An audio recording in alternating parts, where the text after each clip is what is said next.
What's going on, guys? Welcome back to the Kirby's Barbecue YouTube channel. Super excited to be coming to you live on this Sunday evening. Hope everybody is doing well. Guys, welcome back to the Kirby's Barbecue YouTube channel. Super excited to be coming to you live on this Sunday evening. Hope everybody is doing well. What the hell? Uh-oh. I just muted you for a second, TJ, while you figure that out. But we got TJ from Zoomies Barbecue figuring out the audio over there. What's going on, Drex? Hope you're doing well. Got your average logical thinker in the building already. That's what I'm talking about. If you're watching, hit that thumbs up button. Yes, sir. We're live, my friend. We are live. We got Fatback Smoke Shack Barbecue, Smoke Shake Barbecue. Just want to give a shout out to him because he just became a member of the channel this afternoon. We were talking on Instagram, and he's on board, man. He's on board. Member of the channel. So congratulations, Fatbacks. Super happy to have you, my friend, and excited to be working with you in the future as you get your concept going. D.A. Barry Outdoors, first-time viewer. Welcome, man. Welcome. You're new to the channel, man. We talk about everything barbecue, from the food itself to starting a business around barbecue. How we doing, TJ? We got everything good? Yeah, I had an echo on that. I was sorry about that. All good. All good. So how we doing this weekend, man? I'm doing good. I'm tired, but I'm doing good. You made some bunch of sausage this week, right? Yeah, biggest batch. I did 39 pounds. I did three different types. I did the chorizo pepper jack, which turns out to be the favorite for everybody. My jalapeno cheddar and my Cajun classic. Very nice. And I will not cook that much at one time again. That was a battle. Yeah, it's a lot of sausage, man. That's a lot of sausage. Awesome. Well, we got a lot of things in store for you guys today. So stay tuned because it's going to get better and better. Later on in the show, we'll have Brisket Daddy on the show. Of course, you know, he's always a good time, always entertaining.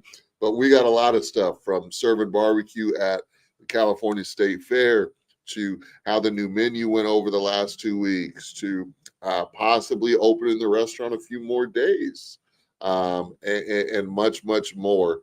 Much, much more. So stay tuned. We're going to be really getting into some fun topics tonight.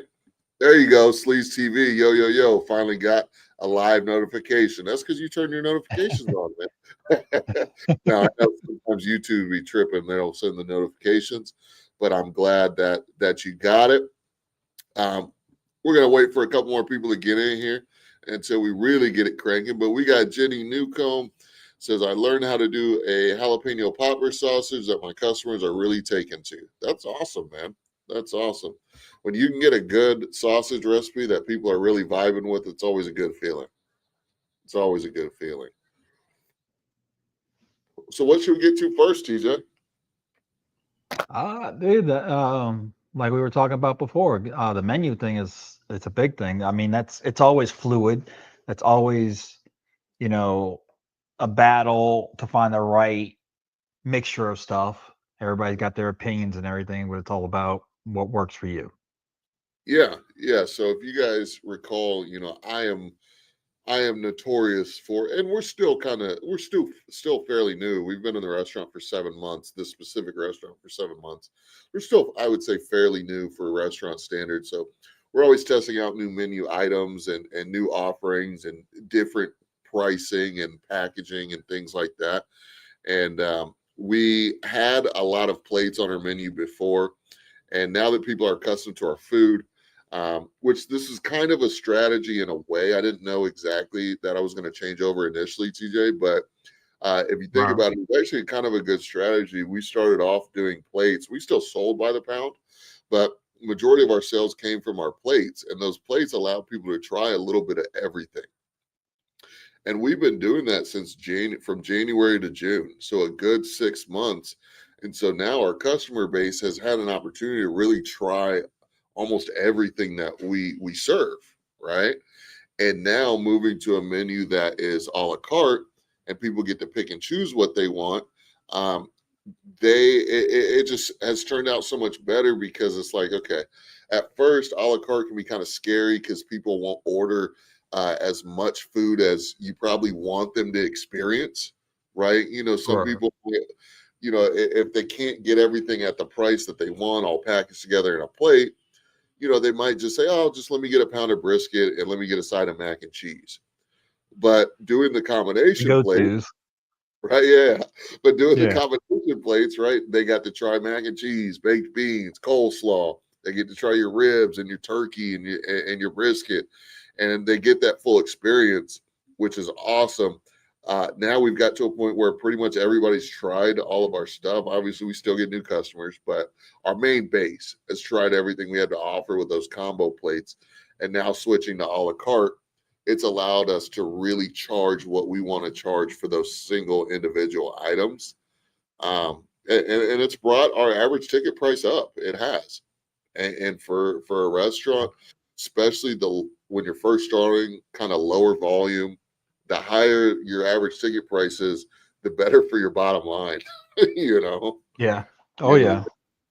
That's what a So lot of it, people don't understand about that. They don't understand you can sell high volume to get the high numbers, but I mean, if you're have no profit to pay your bills, I mean, what's the point? yeah, I mean, you're doing a lot of work for a little bit of reward. You know, Right. and if you're going to do all that work, you might as well um, be rewarded for it, right? Charge what you need to charge because at the end of the day, no one's going to pay you what you're worth except for yourself. Right. You know. I see you, Greg. I'm gonna bring you on in just a second. Sleaze TV said we still got to get the dynasty popping. We will. We will. I'm gonna try to hop on tonight and send you guys an invite. The Fat Man Barbecue is in the house. What's going on, man? I hope you're doing well. Fatbacks says, how many sides would you offer on your menu? It depends entirely on your concept. It depends entirely on your concept and where you're at, what stage you're at in your business. But starting out, I always tell people starting out when they're doing pop ups, chopped brisket sandwich and a bag of chips and a Coke. That's what I Oh always yeah. tell. That's it. That's all you do when you're first starting out as a pop up. But, It's as a you better sandwich. go ahead. It's an easier sandwich to eat. It's a better sandwich because it gets all the flavors mixed together. Mixed with the bread, the fat, the salt, mixing it with the bread. It just tastes better and it's easier to handle. Yeah. Yeah. It just, and when you first start, you don't want to overwhelm yourself into doing a bunch of different meats and things because number one, it adds to your cost of your food. Number two, it adds complexity to your serving. Number three, it adds complexity for the customer. They don't know what to order now. And if you're first starting out, you probably don't have a line of customers. And so you're probably going to waste some of those other menu items that you thought would be fun to make. It's just they're not going to sell. When you're first starting, at least here in Texas, and it depends on what part of the country you're in, but in Texas, right, they want beef. They want beef. So start out with the brisket. Yeah. If you're on the East Coast, it's probably going to be pork, right? So you got to know where you're at. So maybe if you're on the East Coast, Carolinas area, stuff like that, maybe you just start with pulled pork sandwiches and ribs, right? It's gonna, yeah, you're in PA, so it's gonna. I don't know what's popular in PA. You're gonna have to kind of do some research on what's popular in PA, but keep it simple at the beginning, and then you can expand your menu and your offerings. Okay, especially on sides. Like even me right now in a restaurant, just based on my business, we were doing 4 different sides. We dropped it to 3 sides, and we optimized. We tested out sides for months, different sides for months, and we figured out the 3 top selling sides, and that's what we're rolling with now because we're trying to be profitable. We're trying to make money. We're not trying to, yes, we have some creativity, some artistry, some chef in there, but at the end of the day, you can't be as creative as you want if you're worried about not making money. So And you got to remember too, it's the sides that are popular for your area. yeah, as Yep. well. So you didn't sell a lot of coleslaw, if I'm not mistaken. But where I'm from, it's going like crazy. Yeah. Well, there you go. Like I tried selling coleslaw for 6 months and we just didn't, nobody wanted it. We tried different recipes and things like that. And so ultimately right now, what I serve is mac and cheese, which is a new addition to the menu. We did it in the pop-up days. We did do mac and cheese in the pop-up days, but this is the first time in the restaurant the last 2 weeks. And TJ, I had to boil more noodles and cheese sauce all weekend. We were just running through mac and cheese. Big old family comes in, and they got a bunch of kids. Can we get 7 orders of mac and cheese? I'm like, bro, that's $42 in just mac and cheese. I'm ecstatic. That pays for my whole case of mac and cheese on one order. Yeah. Well, you got to realize it. So it's safe. You're a doggy daddy, you're not a dad. You ain't dealt with children. That Yeah, is always I had 2 small kids, they're grown now, but yeah, that's the safe thing to get when you right. go to places because it's generally more often than not, it's not no crazy thing. So it's a safe bet for kids. The It's kids not won't gonna eat be it. overpowering or anything like that. Yep. Yeah. So we do mac and cheese, baked beans, and potato salad. And the adults go crazy for the potato salad. That's our most popular side right now is the potato salad, and people just love it. And we tweaked the recipe too. I have to get with you on that, TJ. But we tweaked the recipe so much better, so much better. Uh, oh, the potato salad? Oh yeah, oh yeah. Oh, you know I can't eat that. I'm gonna get to some of these comments, and then I'm gonna bring Greg up here in a moment. Sleeves TV says my first pop up is July 26th. I'm gonna have a simple menu so I don't get overwhelmed. There you go. There you go. And if I'm not Yeah, mistaken, congrats, man. Yeah. he's in Louisiana, so if he's close to you, you might have to come through. Is Sleeves he? Like, where are TV. you at, Sleep? I'm pretty I sure thought he's that in. was Yeah, he's at no, that LSU. wasn't no. I don't think that was the LSU guy. Yeah, he's an LSU fan because I'm gonna whoop him on college football. Please uh, TV, tell us where you're from again. I yeah, apologize. yeah. Tell us where you're from, and then message Zoomies Barbecue on Instagram. If he's close enough, I know he'll come through and check you out. Hold on, man. You didn't read his whole comment. Look at what the next one is. That's telling us where he's at. You ain't got to tell us again. I see it. Oh damn, South Carolina. I'm tripping. I'm tripping. Oh. South Carolina. I could Yeah, have. he was. There was There's a guy who. there was a There guy. was a guy. Yeah. I'm tripping. Doing rib sandwiches. I'm doing rib sandwiches, chicken wings, mac and cheese is a big deal here in South Carolina. Okay. Yeah. Keep it simple. Yeah. Chinook says, good Sunday, all mac and cheese sounds like a hit today. Absolutely. Please, if your potato salad homemade. Come on, man. Everything in my kitchen's homemade, even the barbecue sauce. We ain't using no Sweet Baby Ray's around here. Barbecue sauce homemade. Everything's homemade, man. Sleeves. Yep, it's Snack Daddy's Barbecue. Okay. Fatback said, we are Penn State. I hear you. Hook 'em horns, though. Hook 'em horns, man. I like Penn State, though. I liked Penn State back in the day when I was younger. But I always been a Longhorn fan, man. But I'll rock with Penn State. Y'all all right. Y'all got to figure out how to finish the job, though. Finish the job. Brisket Daddy Barbecue in the building. Hey guys, how You need you a doing? bag? You need a paper bag or something, man? You look like you've been running. Man, all week. All week. I've been running all week, including today. Yes, sir. I have been. I'm sweaty, I'm hot, but I'm glad I'm happy to be here. Well, I hope you're ready for a long live stream. I hope you got your ice cold, fresh squeezed lemonade and a nice cigar because we're gonna be on here a minute tonight. We got a lot of stuff to talk about. I bet we do. You got lemonade. Is that Kirby's lemonade? That's right. This is Kirby's Barbecue, fresh squeezed lemonade, best lemonade in the country, better than Yes. the 8-year-old selling it on your block. I'm telling you that right now. Go get yourself some of your smoked ice cream so you can cool off. Yes, right. And it's crazy because I haven't even I did the smoked ice cream one time, and I think I sold like maybe 2 orders. And it's just, I got too much other stuff going on to be worrying about the ice cream now. So I have to put that to the side for a while. Well, So it should be in the fridge, the freezer, right? Yep. So we got a couple of awesome announcements. And Greg, I know we want to hear all the details. We do. But I think TJ should go first because I know how long-winded you're going to be because you had a ridiculous week. So I want TJ to go first because I've been dying to talk about this. It's been looking good. Okay, The secret, huh? The secret's about to come out. The secret's about to come out. Well, I know on the last live, I had said I was going to do on the 12th, was going to do the farmer's market. Well, I've been having some health issues with my back and everything, so I actually put that off to the side. But I did speak with Paul at PRM, and Wednesday I placed my order for a smoker, a 250. What? That's right. Yeah. On the trailer?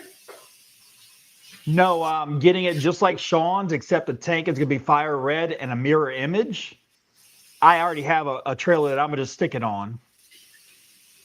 So instead of, because it'd be double the price to have a trailer built, have it built, and I can't do other stuff that I would want to do on it. So we got to this way it can be. We got to welcome TJ to the PRM family. Congratulations, Mr. TJ. Thank you. That is cool. Congratulations, man. And Justin, I would imagine it was probably what, 4 months roughly after. When did you order yours? March? No, because I got it. Our grand opening was May 30th. So 3 months earlier. So all of May, all of April, January, February, March. Yeah, March. Yeah, March. Yeah. So, I mean, and we know what's going on in the country right now. Like the tariffs and all, so prices are up. It was an additional $750 more in just less than 4 months. And for me, getting it now when I have the opportunity to have the funds, it's better to get it now, even if I'm not opening on things, but it's going to allow me to do other stuff. Absolutely. So I was like, yeah, your sausages, I have it now. Your sausages are looking great. Well, yeah, you missed it. So I did 39 pounds of it, and I cooked that this morning after the whole process. And I will never cook that many at one time on my current cooker for that because it was a pain. Sean warned me about it, and I had to learn the hard way because I was opening that sucker. So I smoked them for at least 3 hours cold smoke. Then I kicked it on, and wouldn't you believe the fan? Like, so I use my pellet smoker, cabinet smoker for that because it's a lot more controllable. Because it also allows me to have the space. I had 6 racks. Well, of course, the thing didn't want to ignite at all. And I'm like, what the hell? But I was able to get it started. But then once it racked up the temperature, I was constantly rotating them, flipping them, spinning them, everything. And still burned a couple of them. I ended up doing, I want to say, about 110 links is what it boiled down to. Okay. And I would say maybe a dozen were not what I felt appealing to sell. Like they're still going to eat. They're still going to be eaten. I've given them to family and friends, but it's not something I would be willing to sell. It doesn't meet my standards. So I will do less in one sitting next time. And of course, everybody that has tried the 3, the chorizo pepper jack wins it all. Let's go. Chorizo pepper jack. Okay. The chorizo quesadilla. That's right. Oh, it is just so good. It's just so flavorful. It's not hot. It's not overpowering. It's just nothing but flavor. So. Okay. So you are you freezing those kind of like what we talked about? You getting your back stock or something, or those are actually you just said you weren't selling any of that. You're giving that away. No. No, I'm saying out of the 110 links, 12 of them weren't sellable. I've already got. Yeah, so I've got a gentleman that I work with that he bought my last 4 just off of my reputation, because I work with his brother. And he told me after he had it, like, so he had a nice evening or whatever over the weekend during Essence Fest, where that's when he was going to have it. And when I saw him after, he's like, dude, that stuff was so good. And I had a buddy over. We had the greatest time. He's like, I need 3 more orders. Like, he immediately ordered 3 packs of 4. So, I mean, like, and I was like, I haven't even made any more yet. Like, I got to. And I already had other people that have asked. Screen, right? Huh? I said you guys can see the sausage on screen, right? No, it's not playing. We see your StreamYard page. Uh-oh. So, I mean, and I've got other people that were already asking for more. Yeah, I want some. There we go. So the top is the chorizo pepper jack, and the bottom is the Cajun classic. And I believe Cajun classic. Okay. So that's just my house one. It's just like, you know, a good little flavor. It's nothing elaborate. Garlic, for people that don't garlic, want, right? huh? I said a little garlic in there, right? No, very little. No, there's actually. So as age gets me, garlic is a problem. There's some garlic in a little bit of garlic. I love garlic growing up. I mean, Yeah. I'd eat it all the time. Now it does not agree with me. It does not agree with my wife. There is garlic, but it's like one of the lower volume seasonings in it, but it's going to be, I think it's in the chorizo, and it's in the jalapeno cheddar, but I don't think it's in the Cajun classic. Okay. Well, definitely, those are definitely looking good. So TJ, fire engine red on the smoker. Mm-hmm. That's gonna look real good. That's gonna pop. Yes. Yeah. And so even going to the farmer's market, I'm gonna bring that sucker on a trailer. I'm gonna build a whole roof system above it, and I've got lines on a welder that can help me. That's a little more proficient than I am. It's gonna turn. And I'm also gonna turn the 150 I was working on into a direct cooker. So instead of doing it as a smoker, I'm gonna put a firebox underneath it, cut out the bottom and put a firebox underneath it, and do it as a direct cooker because I already have the product. I have all the material to do it already. So it's like, it wasn't going to be a big enough upgrade, big enough smoker for what I think I can do. That's why I just went and buckled down and went and got ordered it through Paul. Perfect. So we got the 250 ordered for Zoomies Barbecue. Brisket Daddy Barbecue's next. Brisket Daddy Barbecue's next to get him a 250. That's I am. You got DA Barry Outdoors says, I just finished building my 200-gallon on a trailer. Congratulations. I told TJ, I said, Greg's going to start having some FOMO after he finds out you place your order. You know, Greg's going to try to one-up us. You already know that. Always. Oh, he's going to get 1,000 on a trailer. Yeah. He said, well, let me just get 1,000 gallon. I mean, I was thinking about getting the 250, but why not? No, he's going to get 2 1,000s back to back on the same trailer. Yeah. Watch. You know, Greg, guys, for those of you who don't know, every week, Greg's got a new emotional state for barbecue. And I like that shirt you got on, by the way. Stand up. Let me see that thing. Greg, I'm going to send you my address so you can send me one of them shirts, dog. You see that? Taking care of what? Stand up. What? A brisket? Okay. Yeah, that's a fly shirt. I need you to send me one of those. And I know your average logical thinker wants you to send her one of those too. And he got the matching hat. Dude is killing us. He's killing us. He's killing me on the branding, dog. I'm telling you that right now. The pictures you sent, the tint looks awesome, dude. It looks awesome. Got to show him, Sean. Did I send it to you, Sean? Yeah, I will. He sent it. Let me figure out pulling it up. But I'm gonna bring up some comments. I'm gonna let you read some comments, Greg, Yep. while I'm pulling it up. Pop some of these up here. Zoomy, ship me some of those sausages. Yes, Sleaze TV. I'm right with you. I'm looking for sausages too. For sure. I will set up an online thing for shipping purposes when I figure out the logistics, but that's going to be a little while. Yeah. So I will eventually be able to. I'm still trying to figure out the demands and stuff and how often I'm going to have to do that.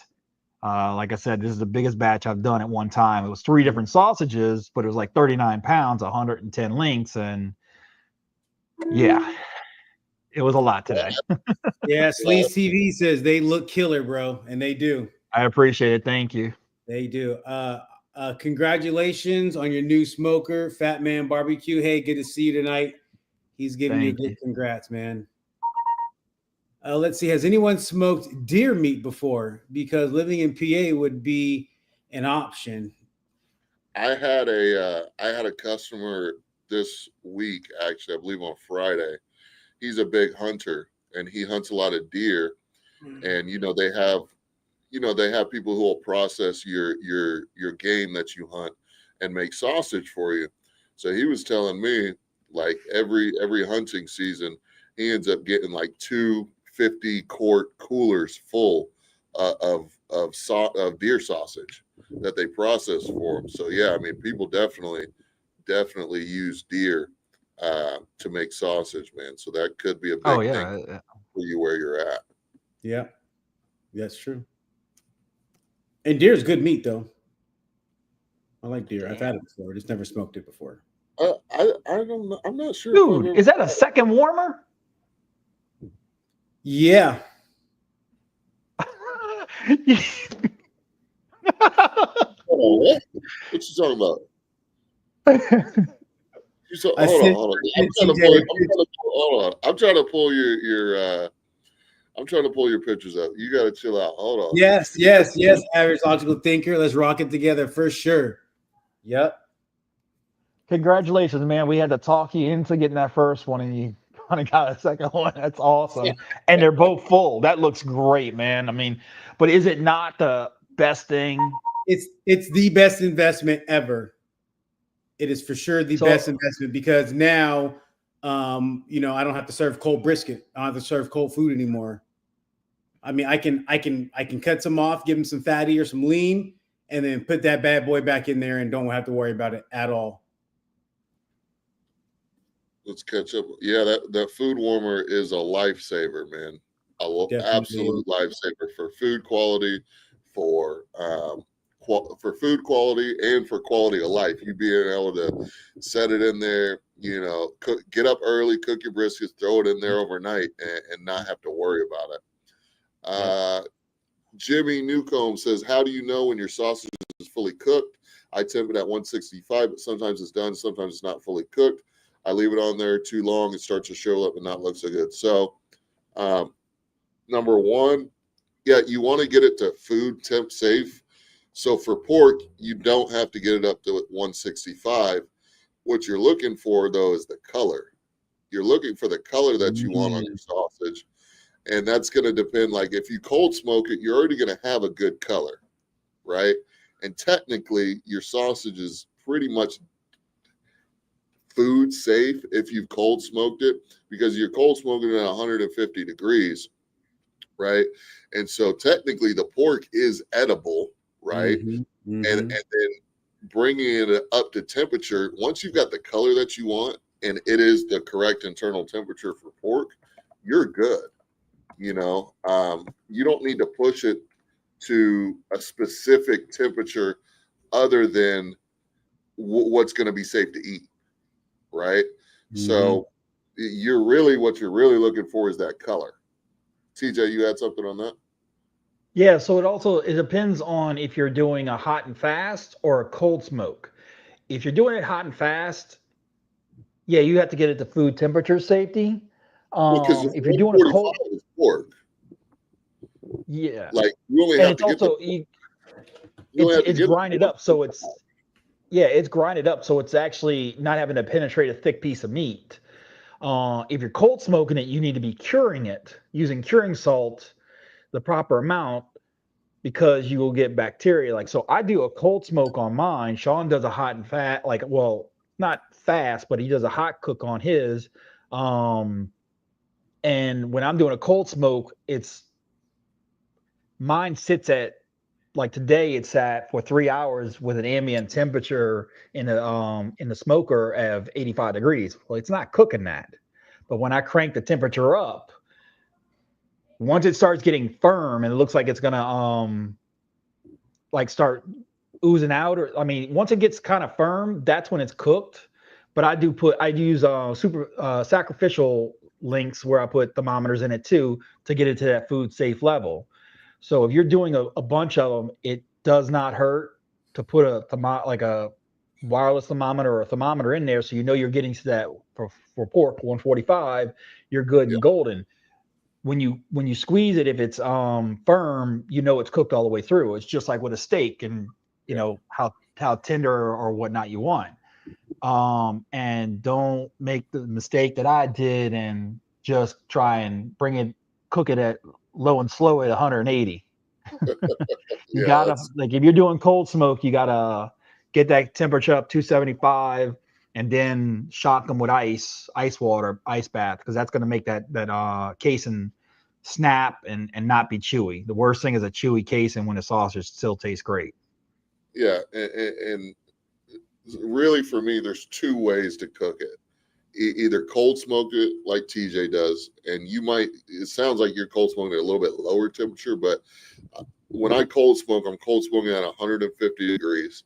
That's hot enough to get a nice smoky, and it's also hot enough to get it to food safe temperature, because you're looking at 145, but you're not going to cook the sausage to where it's going to be overdone. And TJ, if you cook it at 150 for a couple hours, you cold smoke it at 150, the sausage will get nice and tight, and it will firm up, and you will have a crispy casing. You will have a snappy casing. And then, like you said, you're going to want, once you're satisfied with the color of the sausage and you've been cooking at 150 for a couple hours, then you can hit it in the ice bath, put it in the refrigerator, and then the next day you can go ahead and throw it on and get it to back up to food safe temperature and to as hot as you want it, right? Yeah. Now, the second way, what I do just for simplicity is I case them all up, throw them in the refrigerator, uncovered, so that air dries out the casings a bit, dries everything out. And then the day of service, I will put them on a separate smoker than what I'm doing my other proteins on, and I will cook it at about 225.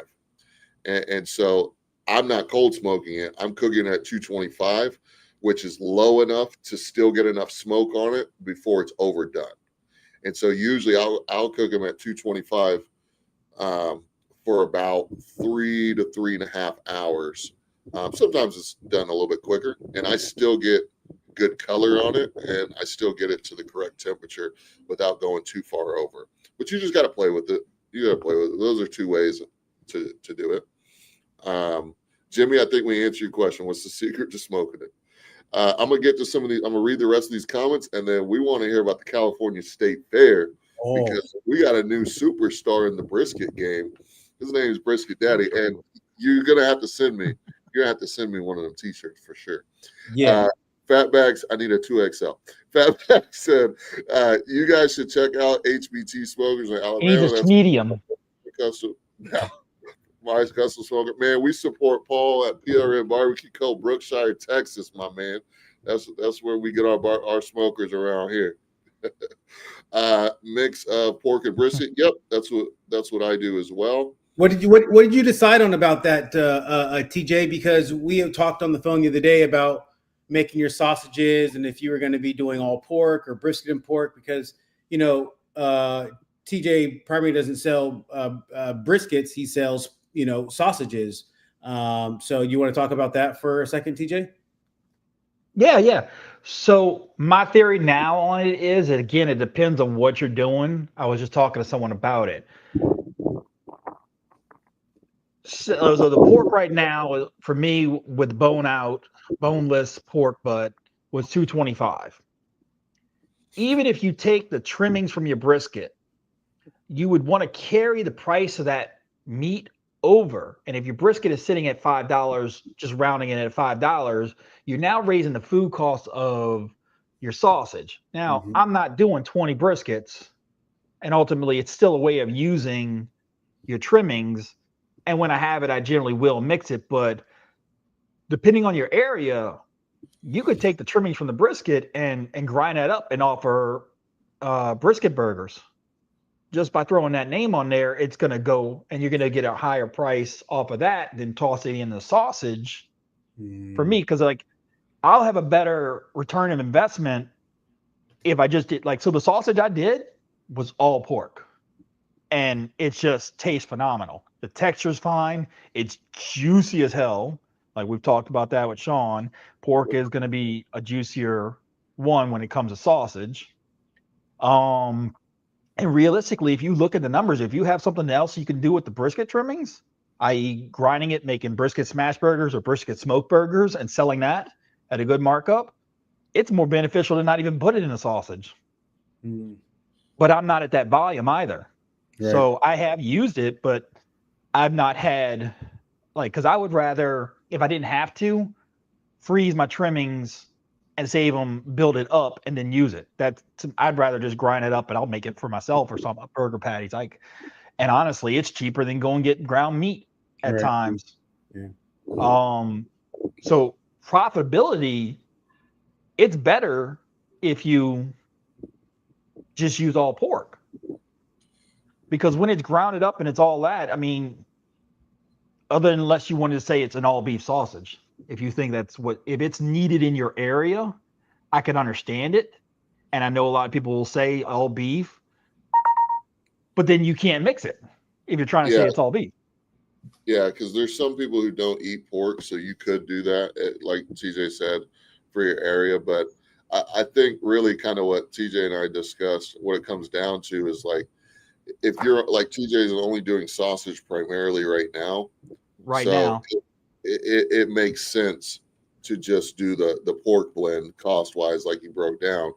But if you're already trimming a bunch of briskets, then obviously you want to repurpose that. Yeah. into the sausage. So it costs too much to buy a brisket just to cut it up to put it in the sausage, is what you're saying. Well, yeah, I mean, it's one thing if you pork is so cheap. Yeah, pork. I mean, it's half the price at minimum. Yeah. It's at least half the price. So, like I said, if you were able to repurpose it, and again, it goes into the area, because I was at the farmer's market and gentlemen selling brisket burgers. It's tagged as brisket burgers, and it was probably a half-pound brisket burger, and it was like what, 10 pounds or something, $10 or something along the lines of that. That's a great smash deal. burgers is the thing. I mean, I'm going off the top of my head on what it was. It might have been 9. But if you could repurpose it and get a better profit margin off of the repurposing it for a different product, then why mix it in with the sausage when you can get your bottom line even lower by just using the pork? Yeah. I mean, unless you feel it's necessary to say it's a blended of both or whatever, but then you kind of get into the or if your business supports it, right? Or if you like for me, I got all the beef trimmings. I chose not to do brisket burgers, so I got to use that, right? Right. But you're gonna get like your all pork sausage is gonna be super juicy. Your beef and pork blend is still gonna be juicy. It's just gonna have a different texture, right? Yeah. And for like a traditional Texas sausage, that you kind of want that mix for the texture. It's a little bit different than your normal, like maybe sausage or hot link you're going to get somewhere else in the country. In Texas, you definitely, sometimes it's a bit of a drier sausage because of the beef, but doesn't mean it's a bad sausage. Good sausage. I mean, that's the biggest thing for me is that dryness. Like, so when I had sliced mine up earlier to give the family, I had some sitting out for a little while. I went back to it. The top, it's going to dry just a little bit on the outside, but as soon as I bit into it, it was still juicy inside. Yeah. And for me, my personal preference, that's key. That's key because I do not like dry sausage. Right. I'm gonna share my screen real quick, guys, and Brisket Daddy sent some pictures here. See what we got. What are we looking at, Mr. Brisket Daddy? We are looking at a brand new Brisket Daddy tent, fire rated, branded, and a menu board with my vision, mission statement, and all that on there. Look at all them people in line. Look at that. Yep, It's the bathroom behind them. that was that was just today. Catered the church family today, and served up brisket, ribs, hot links, chicken, and the ladies took care of all the sides. That's a good looking tent, man. Man, Yeah. thank you so much. Is that 1,000-gallon back there I see? That is the 1,000-gallon back there that you see. So isn't that a big marketing thing? People want to see that. Yeah, they do want to see that, and everyone that came to our booth yesterday was like, "Man, you have the biggest smoker out here. You're putting out a lot of smoke, and your food smells great. We can smell your food from inside." So yeah, So you had smoke going through it, right? yes. Oh, perfect. It sells it. Yeah, it does. It does. And today, we ran a fire on both sides of the smoker, and it was way more efficient than just from one side because the stack is right in the center of this smoker, and it's not a true offset because the proteins can see the flames from wherever it is in this unit. Yep. Yeah, there's no baffle or blockage. Sounds like you need to talk to Paul. I do need to talk to Paul. Yeah, that's for sure. I am definitely saving up for 250 or 500 on a trailer. Almost the same thing he showed up with at the grand opening. Craig, can I tell you something? Yes. This is the best plate of barbecue I have ever seen coming out of California, my friend.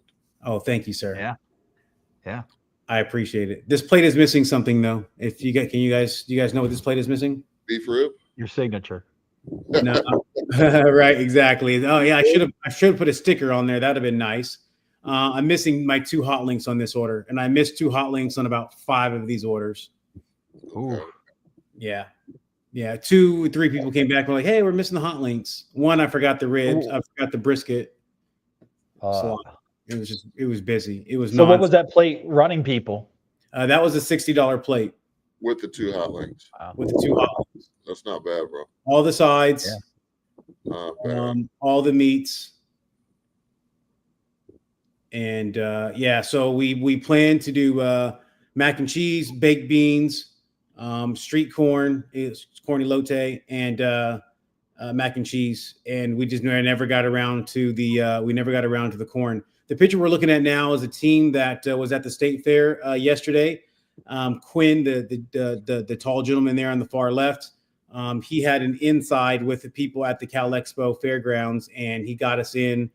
We paid our fees, and I used my permit, and we were the only vendor selling full dinner plates. Wow. This is a barbecue. This is the second day of our California State Fair, and they have an annual rib cook-off day. And so in order to participate, we had to sign up for at least one of the competitions, and then we had to pay an additional fee to be able to be a food vendor.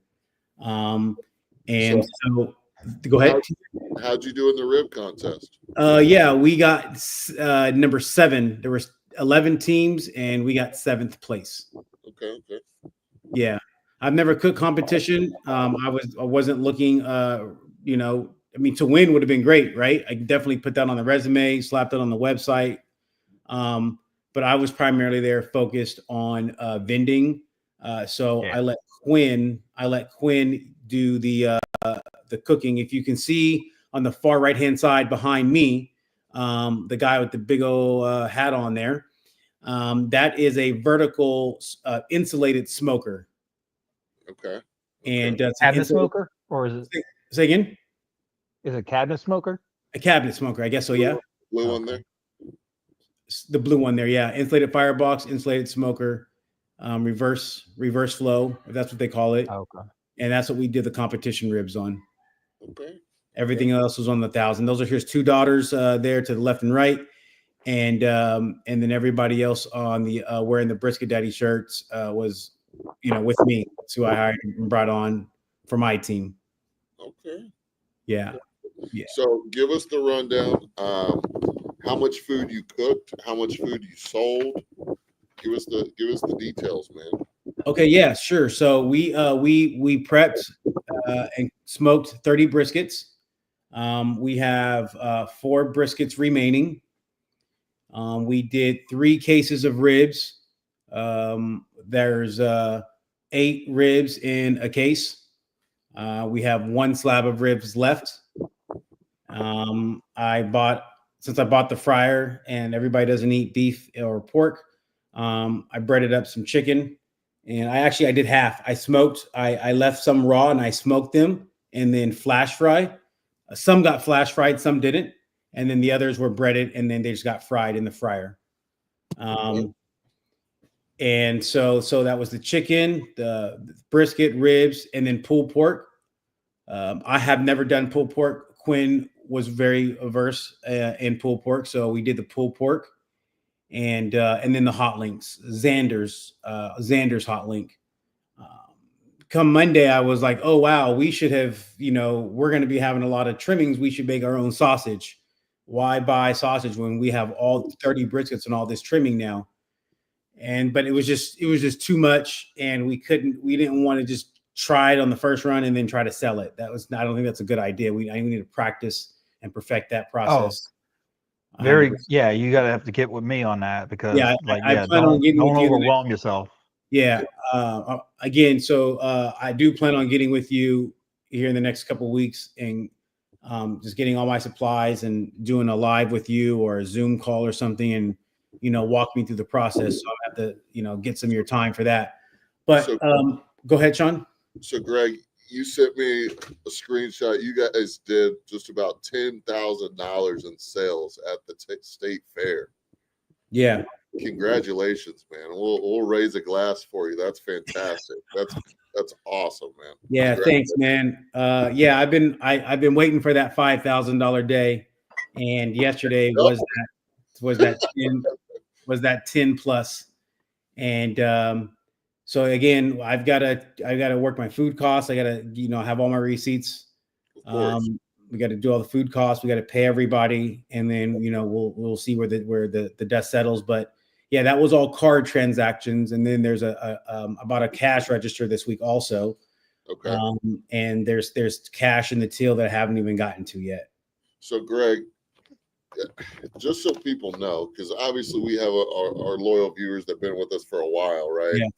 But I got to send you this picture. Tell us exactly how long you've been doing this now, and to me, it's crazy that for how short amount of time that you've been doing this, 100%, that you were able to go out this past weekend and make 10 grand selling freaking barbecue, man. So yeah. tell us, how long you've been doing it. December 26th of 2025, I went to Costco and I bought a 22-inch Blackstone griddle and a little table tray that you would see in your garage. I think it was like a tool bench or something, right? And I went to the barbershop. I pre-cut all my brisket to 4 ounces. I put them in a Ziploc bag. I put my cheese in a plastic container with ice. Most of my brisket was on ice because I didn't know at the time. I was new. And I had some buns and some barbecue sauce. And I went to the barbershop and stayed outside the barbershop and sold out the first day. And it's been 6 months now, 7 months. I've got, a 36-inch griddle on a trailer. I got a fryer, a food warmer. People are very, they're happy to get barbecue here because there's not a lot of great barbecue and there's a lot of taco stands. I literally started this as a fun project to have a couple dollars when we go to Mexico. We're going to Mexico in a week and a half. Okay. So back in December, I said, I'm just going to do this to get a couple of dollars. So when we go to Mexico, the kids want to get on the jet ski or parasailing, I don't have to find an excuse of why they can't do that. Right. Yeah. And so that's how this started. And I accomplished that goal within the first, month or 2 months. And so, just to be Nice. clear here, like Greg is not doing this full time. No, We're close to full time, super part time. Even though he's been very dedicated to it, invested a lot of money into his education on this, traveling places, learning how to do this. Came down to Houston, things like that. Obviously, the branding's on point. I got to get with you on that because you're kicking my ass with the branding for sure. And 7 months later, right, you're doing a $10,000 weekend. And Yeah. I think it's safe to say, although you're not ready to leave your job, you're dwarfing your income at your job with I this. definitely am. I definitely am. And if I were to do the state fair, you have to commit to all 14 days if you want to be on the main line. If I was doing the state fair and I did the sales that I did yesterday for 14 days, I could literally work for 14 days in 1 year and wouldn't have to work the rest of the year. You would make more at the state fair during those 14 days than what you make all year at your job. That is correct, 100%. I'd probably do twice. in Exactly. sales, but you still gotta figure out what you That's profit. true.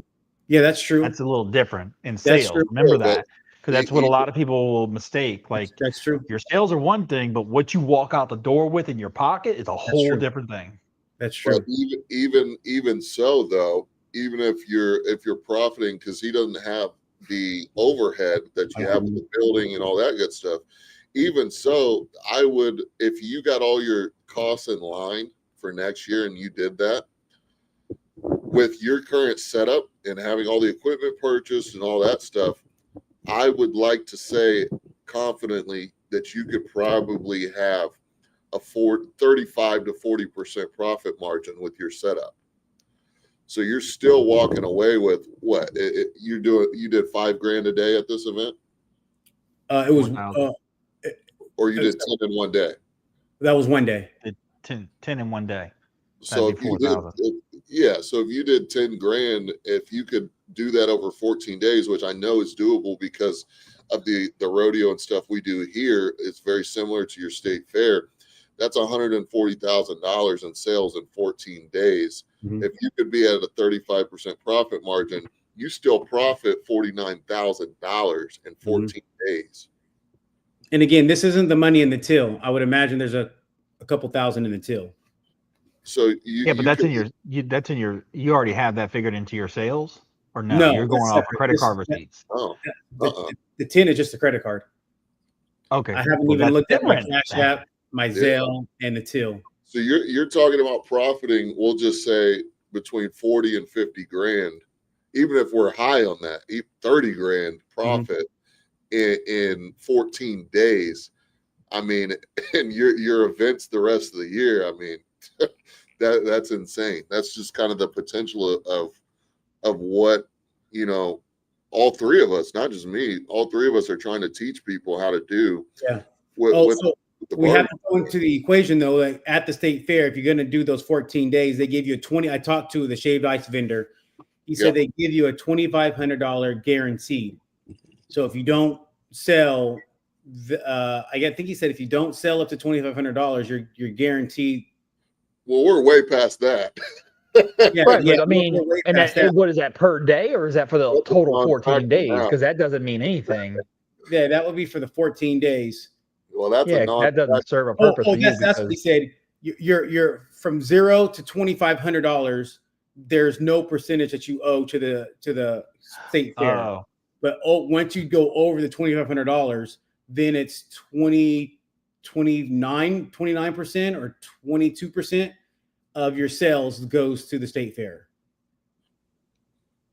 That's different. Okay. Right. There's still a lot of money in there. There's still a lot of money in it, right? In there, man. You just have to commit to staying at the fair and living on the fairgrounds and, cooking basically 24 hours straight for 14 days. That's how it is at the rodeo. Is it 14 days in a row? Yeah. And yes. Yeah. Yes. Today's day 3.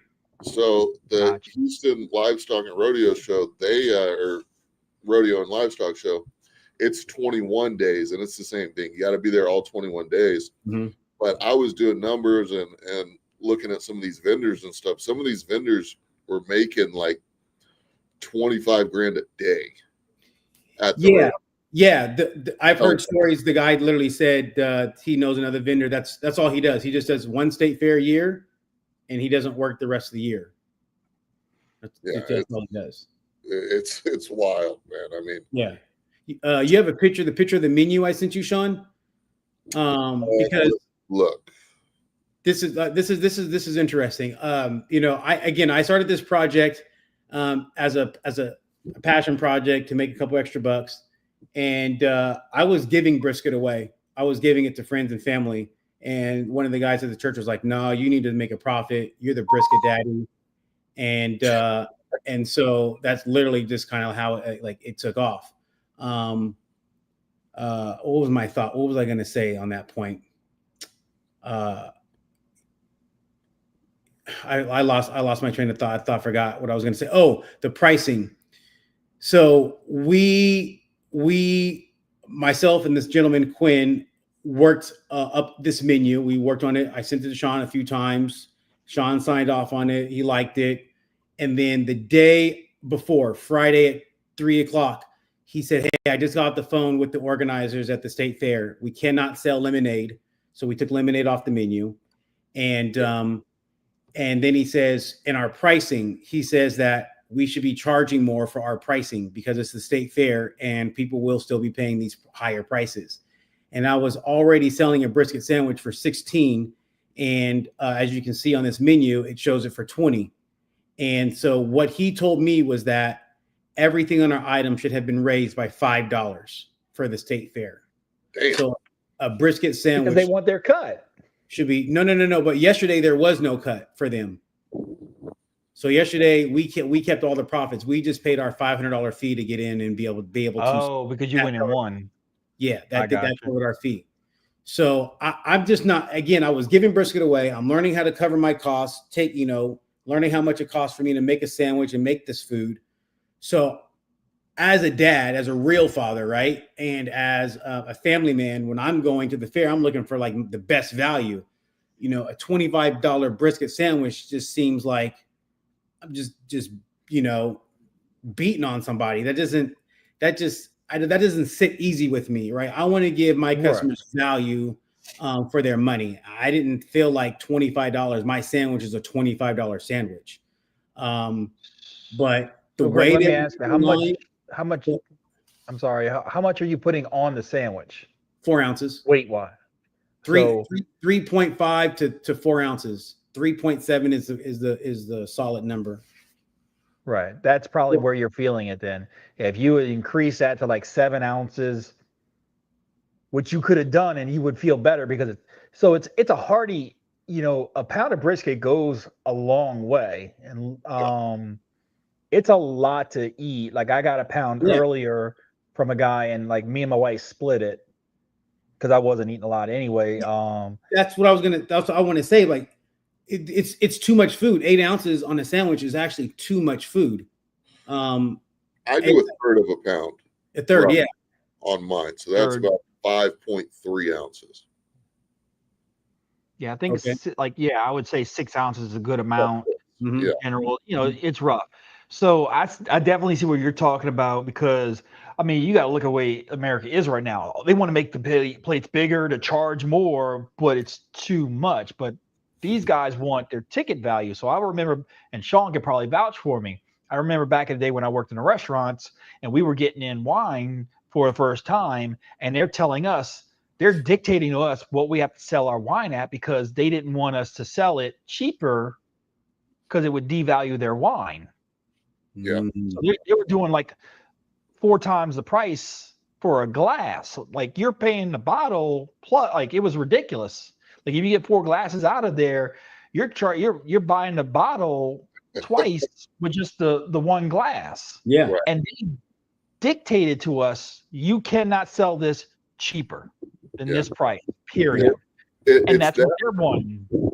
But also too, it obviously works in your favor as the vendor, because you've got a lot of added costs as well between whatever you're paying them, your labor, the logistics to get to the fair. If you're using generators, the gas, all that stuff. All that. So, but dude, that's awesome, man. I know you and your wife are probably super. She didn't even believe me this morning when I checked. She was still in the bed. I got up early again, 5:30. Had to go get stuff done while it's cool. And I said, "Hey, look at this is what I made." And she was like, "No, you didn't." And I was like, "Yes, I did." And she was like, "No, I don't believe you." And then I had to take my phone out and show her, and she was just thrown back. Yeah, she was just thrown back. She couldn't believe it. I just don't know if people, like, we're not getting a lot of comments in the chat. You guys got to start blowing up the chat. Like, I don't know if you guys are understanding. Like, dude made 10 grand in a weekend selling barbecue, and he started 7 months ago. Like, I mean, that's incredible to me. That's incredible, and that's why obviously Greg put in the work. I don't want to take any credit for any of it, but like, that's why when I tell people, my one-on-one coaching is cheap at $100 a month. It's like, dude, like, Greg, like, you don't have to talk too much about it, but I'm like, dude, like, he just made 10 grand in a weekend, and you're talking about $100 a month coaching is expensive. Yeah, I mean, from your coaching, from the conversations and the friendship that we built, that's why this happened. Your plate inspired me to do plates. Your pickles inspired me to do pickles and onions. And it's hard work. I've gotten up many mornings now at 4 or 5 o'clock. My internal alarm clock gets up and wakes me up, and I'm like, hey, I got to get dressed and get out there while everybody's asleep, because it's a lot of work. And I don't know if you guys see me earlier. I just kind of took a couple pills, but you guys see me at the ER last week. I could not move last week, right? How are you feeling, man? It's still bad. I thought it was going away this morning, and then I had to get back into crazy work mode today, and it flared back up. But yesterday I was in excruciating pain all day long. Like, just my arm was just unbearable. I have a pinched nerve, and it's radiating down the back and coming here. So I have muscle spasms at this point. It was not good, but I kept a smile on. I worked hard, talked to the customers, cut a lot of brisket, encouraged my team, got on my team. I actually recorded a lot of video footage, set the phone down in a couple of different places, and hopefully I can get some content out so you guys can actually see the process of the Brisket Daddy and its staff. It's going to be a very good watch. Y'all said Brisket Daddy's wife did something strange for a piece of change this weekend. Yeah. Go back to trucking with Alex. He had a comment further up. Oh, did he? Sean, you have that picture also that I sent you of it says it's me in front of the barber shop I sent you like 8 photos or something on your phone. I don't know if I kind of blew you up a little too much there. Is it possible to sell barbecue out of a pellet smoker? So I'll answer this one. Yeah. Yes, it is, but it depends on your product. I have a cabinet smoker, pellet smoker, and I have a grilling pellet smoker that I love. It's what got me into doing briskets. But I went and got a stick burner, and it produces a better quality overall. Once you get it dialed in, it produces a better quality product. Yes, you can, but you better give a disclaimer on things, because some people be mad if you're trying to tell them it's wood fired. Technically it is, because you're burning wood pellets, but I find it to be a richer bark and a better overall product.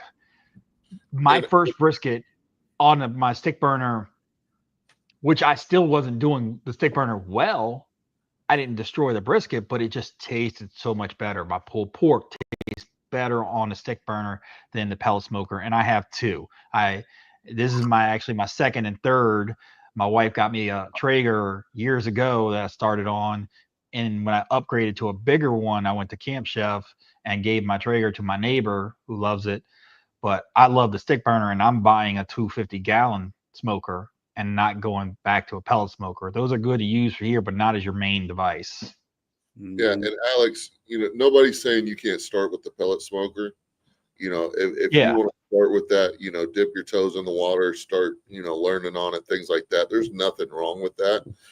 But to piggyback on what TJ said, I truly believe if you're going to start taking it seriously and selling your barbecue, you got to get a stick burner, man. Mhm. And they're not that expensive.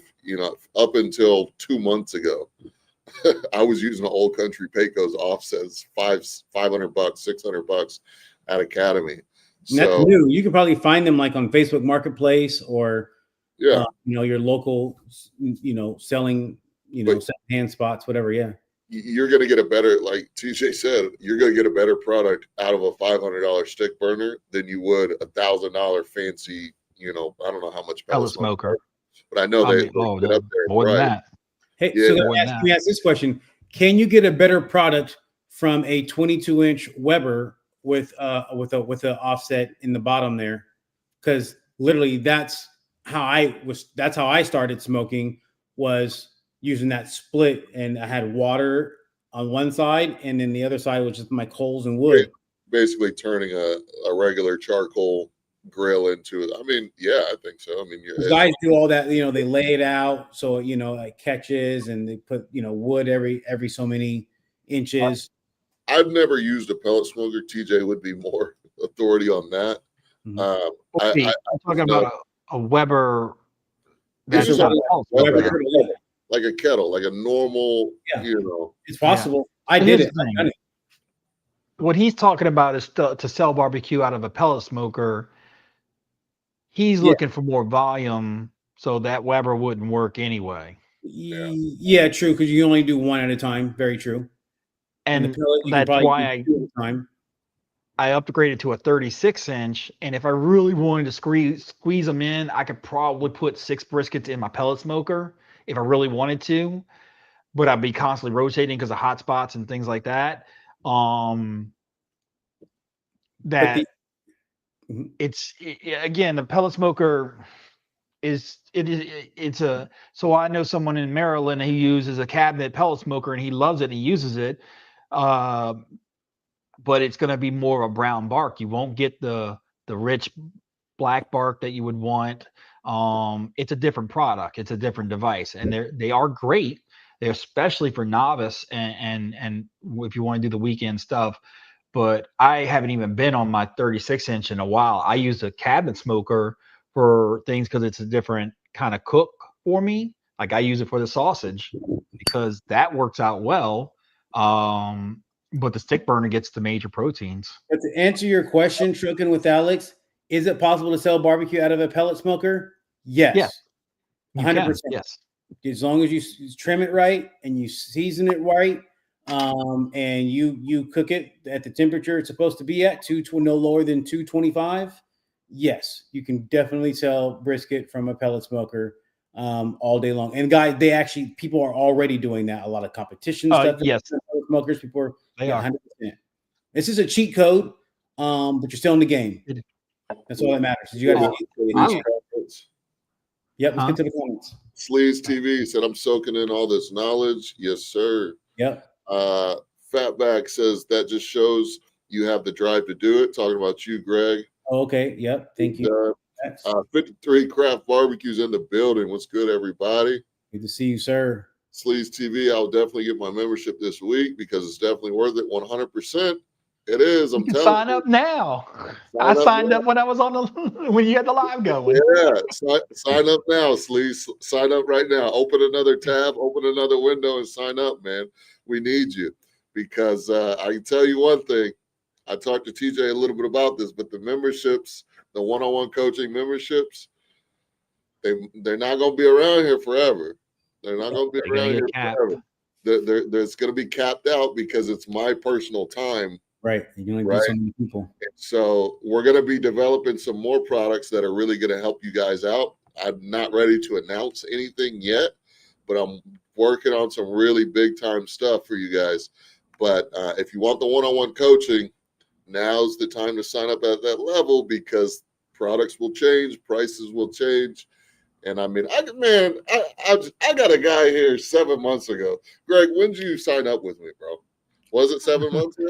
I time or the signed up second with time? you, I think, in January. I signed up with you 2 weeks ago. Yeah, right. Again. So 7 months, and you're not, even if you're at the $100 level, you got introductory pricing. Even if you're at the $100 level, over 7 months is $700. You, number one, you made more than that your first weekend out. Number two, you made 10 grand this weekend. 700 over 7 months, but you made 10 grand this weekend. So I'd say it's worth it. So if you're going to sign up because, like I said, they're not going to be here forever. Fatback said, what is the best type of wood to use for smoking meat? You guys want me to go first, or y'all want to go first? Texas I mean, both everybody that I see, it's what's good in your area. What's good in the area, that's the best answer. That is and the best answer. Yeah. and be careful about mesquite because it's very strong, from what I understand. I haven't used it. Yo, I mean, I did with mesquite wood chips when I did grilling on charcoal because it's a potent thing, but to just use it as straight smoking for a stick burner, everybody I've seen has said steer away from it. It's too strong. I did not know that I was cooking with mesquite lump charcoal. I didn't even pay attention to the bag. I just thought it was just lump charcoal. So for the last, whatever, maybe month or two, I was cooking with lump charcoal. And my friend Quinn, who got us into the state fair, we came over to do another cook when I was on TV last week. And he was like, "You use that to do your briskets?" And I was like, "Yeah." He's like, "This is mesquite, right?" And I didn't even look at it. I just seen lump charcoal. Yeah. Because I knew it was hotter than the regular coal. Lump charcoal. I know. Eat lump charcoal. But So go ahead and answer that because I mean, to close that question out, man. So I'm in Texas. I'm in Central Texas. And Central Texas barbecue is all post oak. That's what we use is post oak. Okay. Now, you're in a completely different area. You may not have oak available to you where you're at. And it might not be, or if you do, it may not be available in the abundance that it is down here and at the price it is down here. So if you have a different type of wood in that area, like TJ said, I always recommend using the wood that's local to you for various reasons, but definitely stay away from mesquite. Definitely stay away from mesquite. It's too strong for a 12-hour cook, for sure. Tailgate 360 LLC says definitely can sell out of a pellet smoker. You definitely have to know what pellets to use and how to work the pellet smoker. Stick burner, you can't go wrong. Yep, stick burner, you're going to have a great product. hold on before you. Yeah, so your stick burner. Yep. Yeah, I'm gonna tell you right now, go to Sam's and get their pellets. It's all natural. There's no wood flavoring put in there because like these big name brands. How are you gonna put wood flavor in a wood pellet? Because there's no real wood in it, barely. Exactly. So when you're saying real wood flavoring or added wood flavoring, something's off on that. But Sam's has like the best natural blend one. It's a brown bag. It's 40 pounds for $15. You can't beat that. It is phenomenal. And that's what I use. Like I don't get the other stuff anymore. Yep. Sorry. You're good. No, you're good. Your average logical thinker said, where are the memberships? Okay, so all you got to do is go to the channel. There should be a button somewhere on the front page of the channel that says join. You click To join the right. to the right. It's going to pull up all the tiers of memberships that I have. So you have tiers that are at lower price points. If you just want to support the channel, there are some benefits to some of those memberships. But if you're looking for the one-on-one coaching, that's going to be the last tier is $99 a month, and you pretty much get unlimited access to myself. Don't call me every day, but Greg calls me every day. You can. But reach out to me. That's where you're going to get the one-on-one business coaching. Whether you're just trying to do pop-ups, you're doing a food trailer, you're doing a food truck, you're doing a restaurant, you want to do one of those things, we can put together a game plan for you to get there. All the ins and outs from the food, the permitting, the prices, the menu, the marketing, the renting or leasing of the build, literally everything. And that's why those memberships are not going to be around much longer, because we're going to be replacing it with something else that we'll talk about in a later video. But the price will go up. I'm telling you that right now. Just like Sleeves TV said, yesterday's price is not today's price. Okay. Not at all, no. That And back, remember, it also, for everybody watching that, it also can convert to other things. It doesn't have to be just barbecue. He has such a wide array of knowledge when it comes to the restaurant industry that can branch off into other types of food. It doesn't have to be just barbecue. yeah, absolutely, 100%. We were on the phone for what, almost 2 hours yesterday. What's that? Oh yeah, yeah, absolutely. Not, I mean, we were talking about Thanks for the invite, guys. restaurant business. Yeah. Thanks for the invite. You were busy. You were at the. You Oh, really yeah, wanted to right. chime in yesterday. That's right. We were both wishing you well. We weren't going to bother you. Yeah, we wanted. That's why I sent you a nice little text that, you know, get a Yeah, little I bit got of that. encouragement. You know, a little bit from my heart. You know what I'm saying, Greg? Yeah, appreciate that. I appreciate that. Sleeves TV's got a comment here. It says pecan, hickory, and oak is popular here. I use oak personally. Yeah, I think the guys are saying use what's available. Sacramento, California, almond is really popular. The white oak is popular. White oak, post oak is a white oak. And then I use a lot of red oak. We use all red oak this week. It was very dense. It was seasoned just right. We had to split it down, but it burned very well. I think the best thing to understand is what you don't want to smoke with, right? You don't want to smoke with. Burn very well. What don't we want to smoke with? Mesquite. Cedar, pine. Yeah, No no soft pine. woods. No soft. No woods. softwoods. No softwoods. No wood that you got out of the creek in your uncle's backyard. Right. No, You know? no soaker sinker sweet woods. Yeah. Like you need to get. There's tons of people who have, like, not landscaping, but like Arborists. tree trimming companies, stuff like that. Oftentimes, since they're trimming trees and doing all that stuff, they will sell they will season and sell the firewood that they chop down because they don't have a use for it, right? Let's see here. Your average logical thinker said she doesn't see the join button. Help me out, guys, because I see stuff from my point of view as the creator. I see stuff from you guys' point of view when I log into YouTube. So I'm trying to put the link in the chat, but I think I've got links blocked for various. There was, as going back real quick, the gentleman, I don't know the name here because I'm not looking at that page, was saying that he thinks hickory does burn hotter. I just Googled that real quick. Yes, hickory generally burns hotter and longer than oak. They're both dense hardwoods and produce high heat. So it looks like oak 29, hickory 28, apple 27. This is a heat value. Walnut 22, birch, cherry 21, ash, elm 20, pine and cedar 17 and 13. So yeah, oak and hickory, apple. Okay, so I dropped the link in the chat.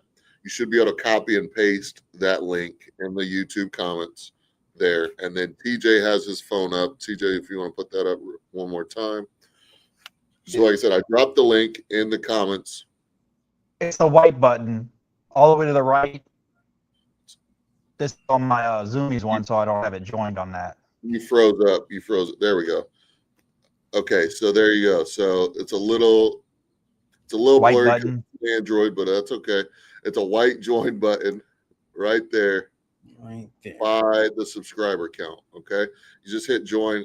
Try it on your mobile phone or your iPad, or it might look a little bit different on desktop. But I'm looking at my YouTube comments on my phone, and the link is clickable that I just posted.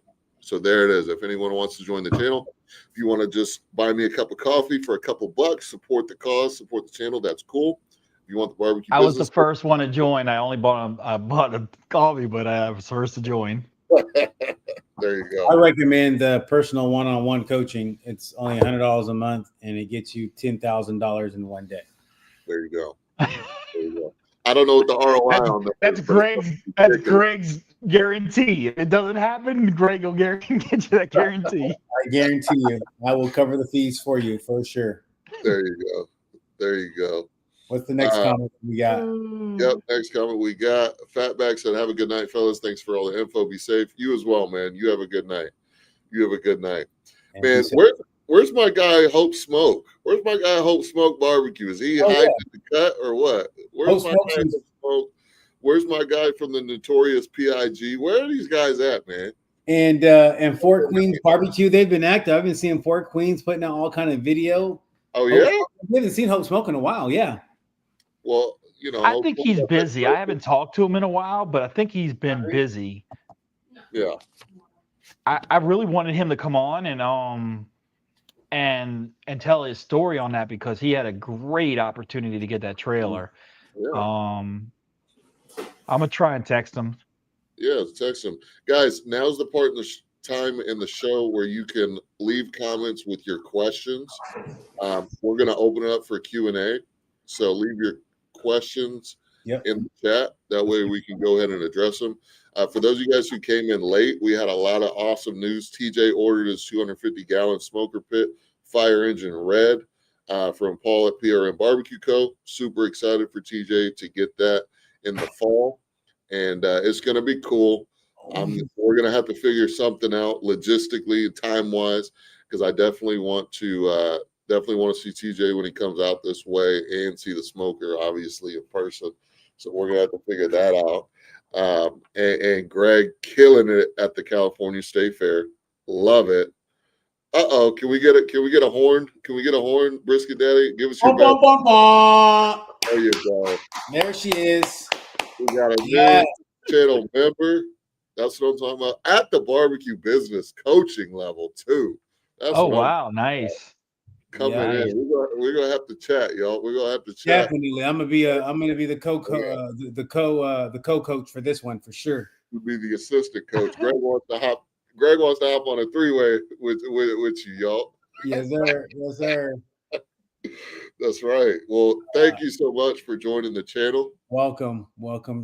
Yeah. Whatever I can do to help, we're gonna make that happen. We'll have to shoot me a message on Instagram. That way, we can exchange contact information. Okay. You say here? That membership is for someone you deem worthy of this membership, Kirby. Thanks for all you do. Oh, awesome. Okay, she's gifting the membership. That's awesome. Oh wow. That's really nice of you. Either way, send me a message on Instagram so we can exchange contact information because we definitely need to talk on the phone. It's a long time coming. We should have been started talking. Yeah, for sure. And then we'll talk. Yo. So yesterday. Hold on, Greg. I need one more horn. Yeah. Oh, welcome, Mims. Devin Mims. Congratulations, my friend. Thank you for joining the barbecue business coaching level. That's what I'm talking about. Reach out to me on Instagram, friend. That way, you gotta use it. It don't just. It's not like we all want to lose a couple pounds. You can't do it by just kind of changing your diet. You actually gotta walk a little bit. You gotta get active. So please use that membership. I can't refund you and cover you if I don't see you calling. If Sean doesn't say Devin Mims called me today, Devin Mims called me 3 times a day, then I can't. But if he's saying me and Devin were talking, we're not working out, then I got you. Hold on, it's actually it's Sleeves TV. So probably what happened is that your name one is probably your default, and when you clicked on it, it probably pulled that one up. So Sleeves TV, thank you for joining. Yeah, you have to log out and rejoin another account. I don't know. TJ had a great analogy yesterday. He said when we were talking on the phone, he was like, it's like signing up for a gym membership and then not going to the gym. Exactly. That's exactly Sean's job to come and pull you out of your house and bring you to the gym. That's right. Awesome, man. Yeah, shoot me a Sleeves TV. Shoot me a message. Obviously, we're connected on Instagram. Send me your number through Instagram. That way I can give you a call later and we can get this thing popping, man. We can get this thing popping. Your average logical thinker said, "Don't play brisket poppy." You better watch out, Greg. You better watch out. I may make a shirt that says brisket poppy. I may do that. You better watch out, man. You better watch out, man. You get yourself in trouble. I know. Hey, let me share something that happened yesterday. What's that? They had Sold a 10,000. huh? You sold 10,000. Yeah, that too, right? Well, I tell you what really got us there. They were having a multiple events going on, but there was a whole lounge for 420. There's like this whole smoke lounge, and they had this big, arena situation going on for them. So the guy comes over and he's like, "Hey, can you do 65 to 70 plates in the next hour and a half, and give me a great deal on it?" And it took us, a few minutes to, back and forth with some numbers, because we were like, "Why are we going to lower our price? Because we know we're already going to sell out, right?" Right. So I had to convince the partner that I went in with that, no, this is a guarantee sell. We want guaranteed money. We don't want to turn this away. And then, because we would have not sold as much food if we didn't have this 65 person catering order. So we had an hour and a half. They wanted 3 meats. They did not want pulled pork. So they had hot links, chicken, and brisket, and enough sides. So we did, 65 plates. We made an assembly line, and we had people working in the back producing the plates. And then we still kept up with the service inside the tent and filling orders. I had to, we sold, I think our biggest seller was the brisket loaded fries, because again, as being a man that has, 3 or 4 kids to feed and looking for the best value, I put a $10 half order brisket fries on the menu, and we had 40 or 50, half order of fries, brisket loaded fries on the menu. And I know that for sure I should have priced those at $15 for the half order, and then $20 or $25 for the full order. So I was just saying that, yeah, that we did a catering in between for the 65 people, put it in the cart, rolled it over to them, and then he gave us a $280 tip. Damn. And then He wouldn't have bargained on the price, but then that's awesome. Yeah, that's and awesome. I think we went from like $35 a person for the 3 plates to like 32 or something like that, or 30, 31.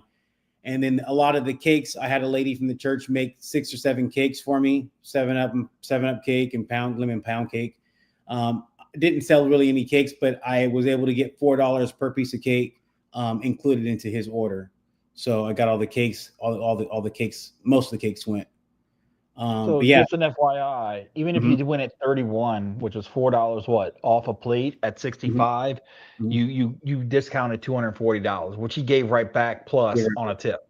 Yeah. I mean, yeah. And I don't have a coaching service yet, but I do have this one coaching announcement to give to everyone on this channel. And that is to get a tip jar, and to also understand how to manage the tips in your POS system. I had a customer who was very upset that I did not have a tip jar, and I didn't know how to that the cashier didn't know how to quickly process a tip in the POS system. And she was very highly agitated that we didn't have a tip jar. And she says, "People like to tip. I love to tip, and you don't have a tip jar. And so I can't give you a tip. So I recommend that you get a tip jar for next time, sir."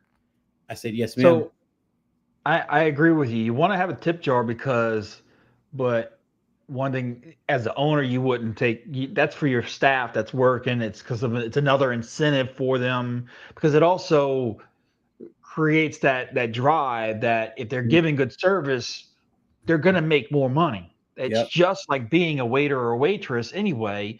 You giving good service, people like to tip, especially for things like that. Yes. And it's pulled between all the servers that are on that line doing that hard work. That's a big thing. Big thing, yeah.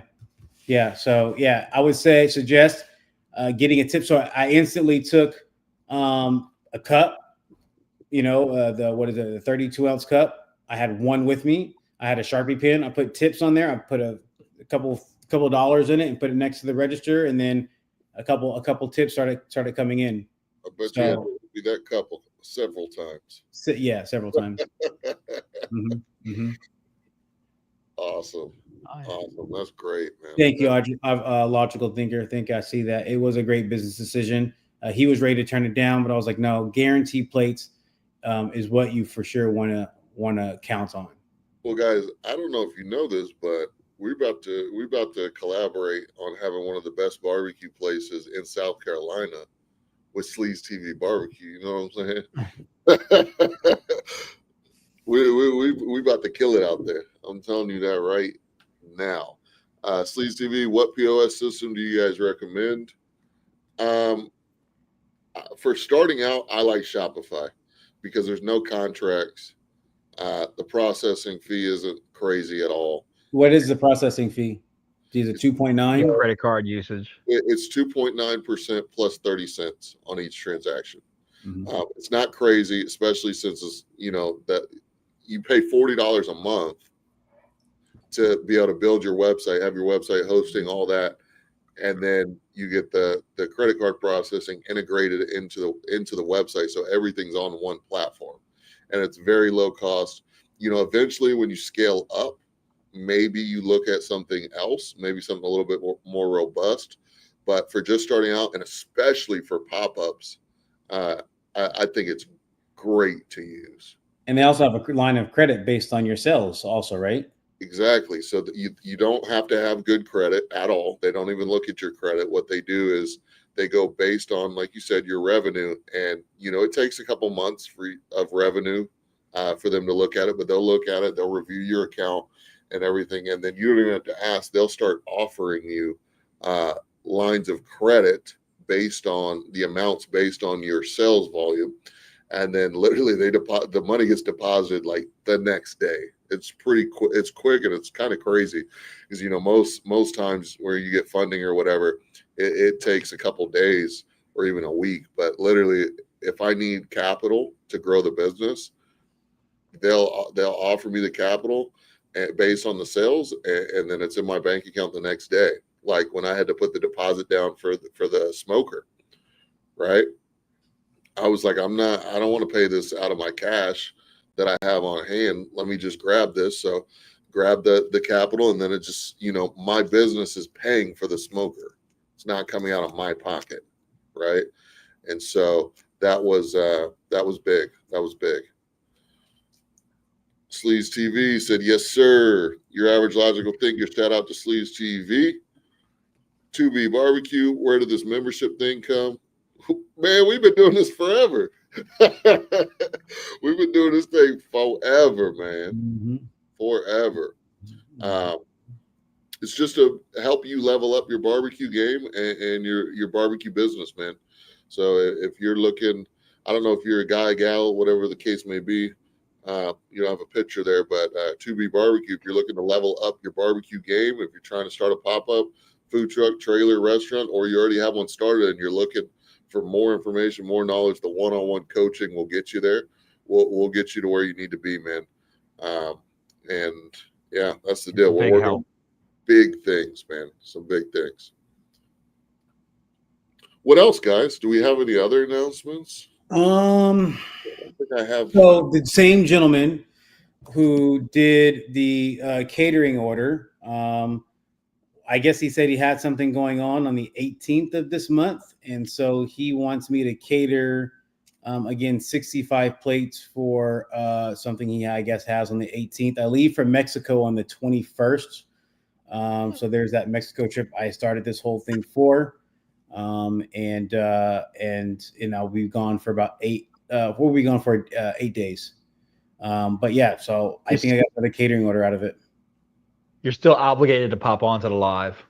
If I got internet service, I definitely will. For sure. And I need you to be on your phone talking about, I started with Sean 8 months ago. Now I'm in Mexico. Next, we're going to Disney World. Disney World. Speaking of, actually, we are. So my parents' 50th anniversary, and instead of them hosting, usually have a big dinner party, invite everybody, and pay for all their food at the hotel, whatever. They've decided to let's do a family experience. So we are taking a Disney cruise to, I don't know where we're going. We're taking a Disney cruise, and we're traveling out of the port in Texas, actually where you are. We're flying into Dallas. And on the boat from there, and that's I think in November. So yeah, we are doing Disney, Nice. and now I'm not going to spend any money in Mexico because I need to save my money for Disney. Hey, you're catering on the 18th. They'll pay for your whole Mexico trip. Yeah, probably. Yeah. Oh, so July 4th. Did I tell you guys about July 4th? No, tell us. Oh man, the guy found me on. He found me on Yelp. And he says, "Hey man, your food looks amazing. Do you do catering?" Yes. How can I taste your food? I told him to come out to my pop-up where I was at a basketball tournament where I had 70 plates prepaid for, plus I could sell to the parents or whatever. I was providing food for the coaches, the staff, and the cheerleaders. I Those are remember. all paid. And so he came to that event, tasted the food, loved it, and booked me for July 4th. I told him, "Hey, that's a holiday, so it's going to be a premium." He did not mind. It was a couple $1,000s, 27 to be exact. And then, and this is the menu: 80 hot dogs. You said it was a couple $1,000, 27 to be exact. 2,700. Yeah. 2,700. Okay. Yeah. All right. You think if he made 27,000, he'd be talking about 10? Look, I'm just, I'm a big numbers type of guy. So You when you are. say a couple thousand and then you say 27, Yeah. 27. Yeah. That You are a big guy. Yeah, that's right. You are thinking big. I'm thinking, when you say that, I'm thinking we got to up your membership price. Right. Check this out, my guy. I think we got to upgrade you to the like elite barbecue business coaching level. For sure. Sign me up. I'm ready. I want to go to the next level this week. But he cancel it and rejoin. Right, exactly. he just wanted hot dogs. Hot dogs for the kids, veggie hamburgers for those who were vegetarians, obviously, and then 80 brisket sandwiches with one side of mac and cheese, baked beans, or potato salad. And my food cost $400. Very nice. $400, and then he gave me a $200 tip. So $2,500 profit, essentially. That's what I'm talking about. So it can be done, people. You just have to you just got to get up. You got to get out there. You got to call Sean. You got to get on the membership, and then Dude, that's a 14%, 15% food cost on that. That's phenomenal. It's phenomenal. Yeah, I think I bought 3 briskets, the pack of hot dogs, and a pack of veggie burgers and some buns. That's awesome. Yeah. Tailgate 360 says, what do you use to swipe credit cards? So me personally, with Shopify, you can go in. They have a Shopify POS, and I just have a little tap and chip card reader from Shopify. They send it. It was $50. They send it to me in the mail, and like I said, fully integrated with the website, payment processing, all that stuff. Works well. Yeah, I use Square. I would love to use Shopify, but I had already kind of got in with Square, and I just bought a Square reader, and we do it like that. Actually, with Square, also you can tap your phone. You can log into your Square account, and just like you regularly normally pay at the grocery store, people can pay you via just a tap. Yep. Yeah, for sure. 2B Barbecue said, excuse me, I've been barbecuing for about 20 years, self-taught. The more you cook, the better you get. I'm never satisfied. Absolutely. 100% true. Yep. 100%. Are you doing any like selling, or is this backyard like for personal and like family and friends? You talking about the curiosity credit card transactions? No, I'm talking about 2B Barbecue. Oh, okay. Yeah, let us know. And then I know you had asked about the membership thing. If you're interested, it is the pinned comment. It should be like highlighted in white at the top of the comment section. You can check that out if you're interested. Like I said, there's a lot of benefits there. Everything from the actual food part of it to the business side of it. I teach all of that in the one-on-one coaching. Awesome. Awesome. I got an announcement, actually 2 announcements. So I think I told you guys I was in jeopardy of losing my best employee, but that is not happening any longer. She's staying. Oh, okay. So good. I'm super excited about that. And along with that, we're going to be opening up the restaurant a few more days a week. Oh. Yeah. So, few more days or a day? To be determined. Okay. To be determined. Still going over everything, but when you're hiring people, when you're staffing people, and they're trying to pay their bills and support their lifestyle, they want some more hours. They want some more days. And when your business, sorry, I'm plugging in my laptop. When your business gets to a level to where we feel confident that we can make money on some other days of the week other than the weekend, then gets to a point where you got to put your big boy pants on and say, hey, am I going to still, at every level, like we always talk about, right? Like at every level, like there's certain moves you have to make when you're getting serious, like going from a pellet smoker to a stick burner, like going from using Cambros and coolers to an insulated food warmer, right? Stuff like that. And this is one of those things where it's like, we either got to get serious or we got to, you'll never grow if you don't, you got to grow. If you want to grow, you got to grow, you got to move up. Right. Because I got people now, wanting to work for me. I got people wanting to work at the restaurant, wanting to help the brand. I see you, Eli, I'll bring you up in a second. Wanting to support the brand, wanting to support the business. We're up there during the week, receiving our truck order, prepping for the weekend. And there's like last Thursday, I had like 8 people not only pull up, but get out of their cars and walk up the steps wanting to order food. And I'm like, I'm sorry, we're closed. We don't open until Friday. And, at some point it gets to where like kind of being a little selfish, it's like we want to be able to serve the community, want to be able to hire more people.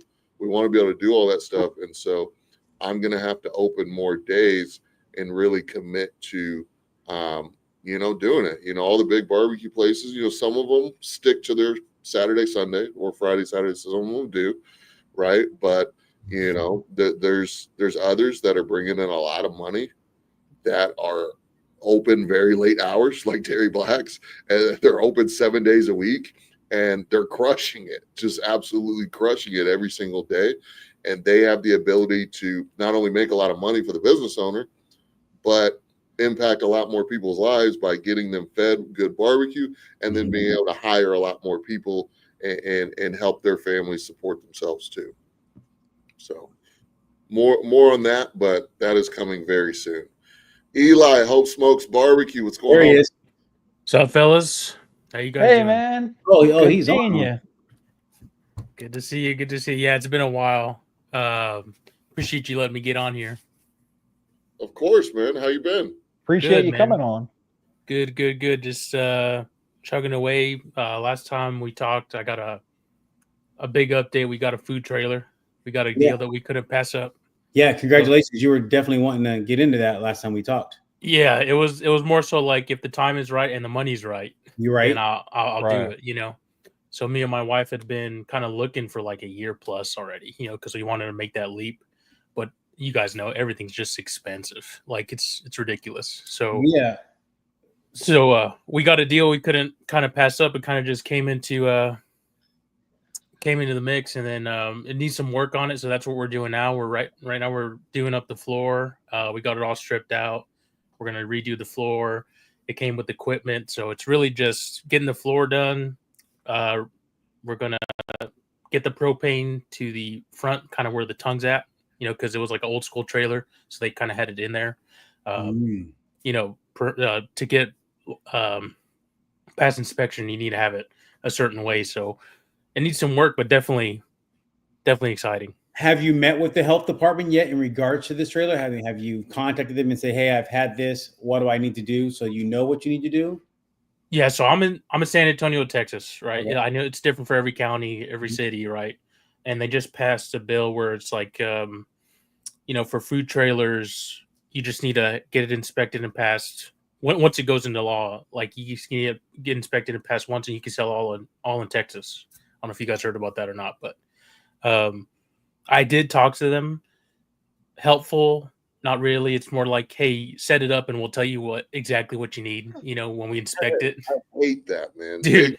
They do that. I can't do that. And then, so the good thing is I got multiple buddies in the business, not in barbecue, but they do taquizas, man. They'd sell like tacos, street tacos, they're slanging it, but it's different. It's not barbecue. Once you like barbecue, you commit to how much protein you're cooking, you better sell it because ain't no going back, For them, it's a little different, but really mentoring me and like, hey, do this, you have to have this in your build, stuff like that. So there are some bases where I can kind of like follow their lead on that. So it's been really helpful because the trailer's a whole nother beast. I was doing pop-ups before, caterings, private. I mean, someone pays you to go to the back of the house. Ain't no health inspector in the back of the house. You know what I mean? Yeah. But selling to the public, that's a different animal. So you got to be on your game. Looks like TJ has a question. Eli, I sent you a text. Yeah.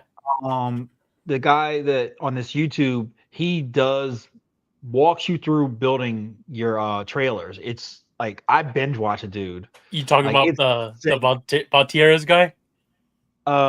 Yes. Yeah, dude. Yeah. That guy's got some good content. That dude is insane. It is insane for like he walks you through every avenue of building a food trailer from scratch with just the trailer itself and going every step of the way. Okay. When you said you were doing that again and still working on it, I was like, oh, dude, I binge watch this dude a lot. His flooring video is what we're following right now. We stripped it. Okay. We're gonna do the flooring. The recommended flooring that he went through because he goes through. It's like Sean Wright. You going through all of like, hey, look at this, look at this, look at this. For the same thing for building the trailer, he goes through. This is the pros and cons of this flooring and yada yada that. So, yes, following him, doing that. Okay. So my question is, where's your commissary for your trailer? What are the requirements in regards to storage and cleaning? What have you found out so far in regards to that? And so if there's a price on that storage. Yeah. That's the biggest thing is because not everybody has like a commissary that they can cook in, and like a lot of it's you have to have a commissary so that way the health department knows you have a commissary, and you have to like fill it out every time you go. So we do have one that we're talking to. It's still in the works. The trailer we bought it from is called, you can look it up. They're big in San Antonio. It's Magnolia Pancake House. The trailer we bought it from, they're a huge staple in San Antonio. So we actually met the owner when we purchased it and talked to him because they have a commissary kitchen. So we're going to work with them in getting that set up. It's kind of like, same as like Houston and San Antonio. It's a big city. So it's like, it's down the street, but it's not. It's like 20 minutes away. But, with traffic and everything. But you need to have one so you could have like to pass inspection. So that's where your trailer will stay when you store it, is at the commissary, or will it stay at your residence or place of business? I wish it could stay on my residence. I got an HOA, but that's not happening. I hate HOA. Yeah, that won't happen. We meet a lot. John's the president of his HOA. Shut the Presidente, hey, help me out. I got time for that. We've met a lot of good people doing the barbecue, man. A lot of people want to see us succeed. So I'm storing it at my friend's house. He's letting me store it there. He's got some land. So I'm doing that while we're building it. Yeah. It's all about connections. You're starting up, build connections, man. Like it goes from selling plates to like you get regulars and be like, hey, what are your goals and your aspirations? People want to see you achieve it, man. It's not you're not out there alone. Same thing that we're in this group call. You know what I mean? Everybody's got a similar goal in mind. Yeah, it's a great community. It's, I'm sure there's some other food groups that may have good communities, but I just don't know if they're I don't know if they're as close as a barbecue community, man. Like, that's one of the main reasons why I started the channel was I wanted some support from some people around who were into barbecue, who kind of knew what I was going through, or at least would be, an ear to listen to. Because at the beginning, when you start any YouTube channel, you're talking to yourself. You're pretty much talking to yourself. So it was kind of like venting a little bit at the beginning, and just to see how the community's grown already is huge, man. It's awesome. So you guys, what's the target date for finishing the trailer? I'm trying to get it up and running before football season. That's my goal. Nice. Football season, busy season. We have a few people that have hit us up because we posted it on Instagram. Hey, we bought a trailer. We're working on it. Coming to you soon. People have hit us up. Hey, when you got it up and running, I got a spot for you over here. Or like we have it up and running for my quinceañera, for my daughter and stuff like that. So it's really just getting it up and running, man, so we can kind of hit the ground, Yeah. But that's the goal date before football season. Fantastic. Congrats, man. Yeah, it's a lot of work, that's for sure. Mm-hmm. A lot of work. People are really wanting me to say, "Oh, you need a restaurant, or when are you getting your truck?" And I'm like, "Yeah, like I'm not letting anybody talk me into something that they're not in the trenches with me doing, right? Because it's going to be there, like Sean said, they're not going to be there with you when you've got to, do whatever." So as much as people may enjoy the food or want me to do it, like I'm like, no, I don't want a food truck. I don't want a restaurant right now because you got to be 100% committed to it. I'm really not just ready for that. So hats off to you, man. So how will you smoke or cook your food on site? Does this trailer have a smoker on the back of it? So that's the biggest thing. It doesn't have a smoker on the back. So in the county, looking into it, we could have to apply for a permit because we would have to roll the pit with us. Yes. But we could also do it at the commissary. So we're trying to work it out where it works for all parties, and we're doing it legit. So you're saying that the county, you have to do a special waiver to allow you to be able to not necessarily pull the smoker, but to be able to set it up alongside of you once you're on your route. Yeah, like to cook it off site. And if you guys are familiar, Not in the commissary. Not at the commissary, but on site. Because in California, or at least my county, if you have a food truck, you cannot have an additional piece of equipment that's not attached. In Texas, it's different. If you guys have ever seen videos, which I'm sure you have, from Smoking Joe's Barbecue, yes, out in El Paso, he doesn't have his food truck business anymore, but Eli probably follows him because he's a Texas guy. When he was doing his thing, he had his food trailer, his food truck, but then he had he had 1,000-gallon pit. So you're not going to fit a 1,000-gallon pit on a trailer. No, you can't. That may also be the difference between California and Texas. Is like in Texas, like we know we're going to have to cook a lot of barbecue, and there's no way you're going to be able to fit these big pits on a trailer. Whereas in California or Louisiana, they're just not quite used to that, right? Yeah. And so Joe had like a little awning, like almost like a carport type deal built, and he had his 1,000-gallon under that, just like beside his food truck or trailer, and he didn't have any issues out there getting it approved. So I think Eli, you being in Texas thing, I don't think that's going to be a huge issue, man. I don't think that's going to be a huge issue for you. Yeah, be a little bit more. Eli.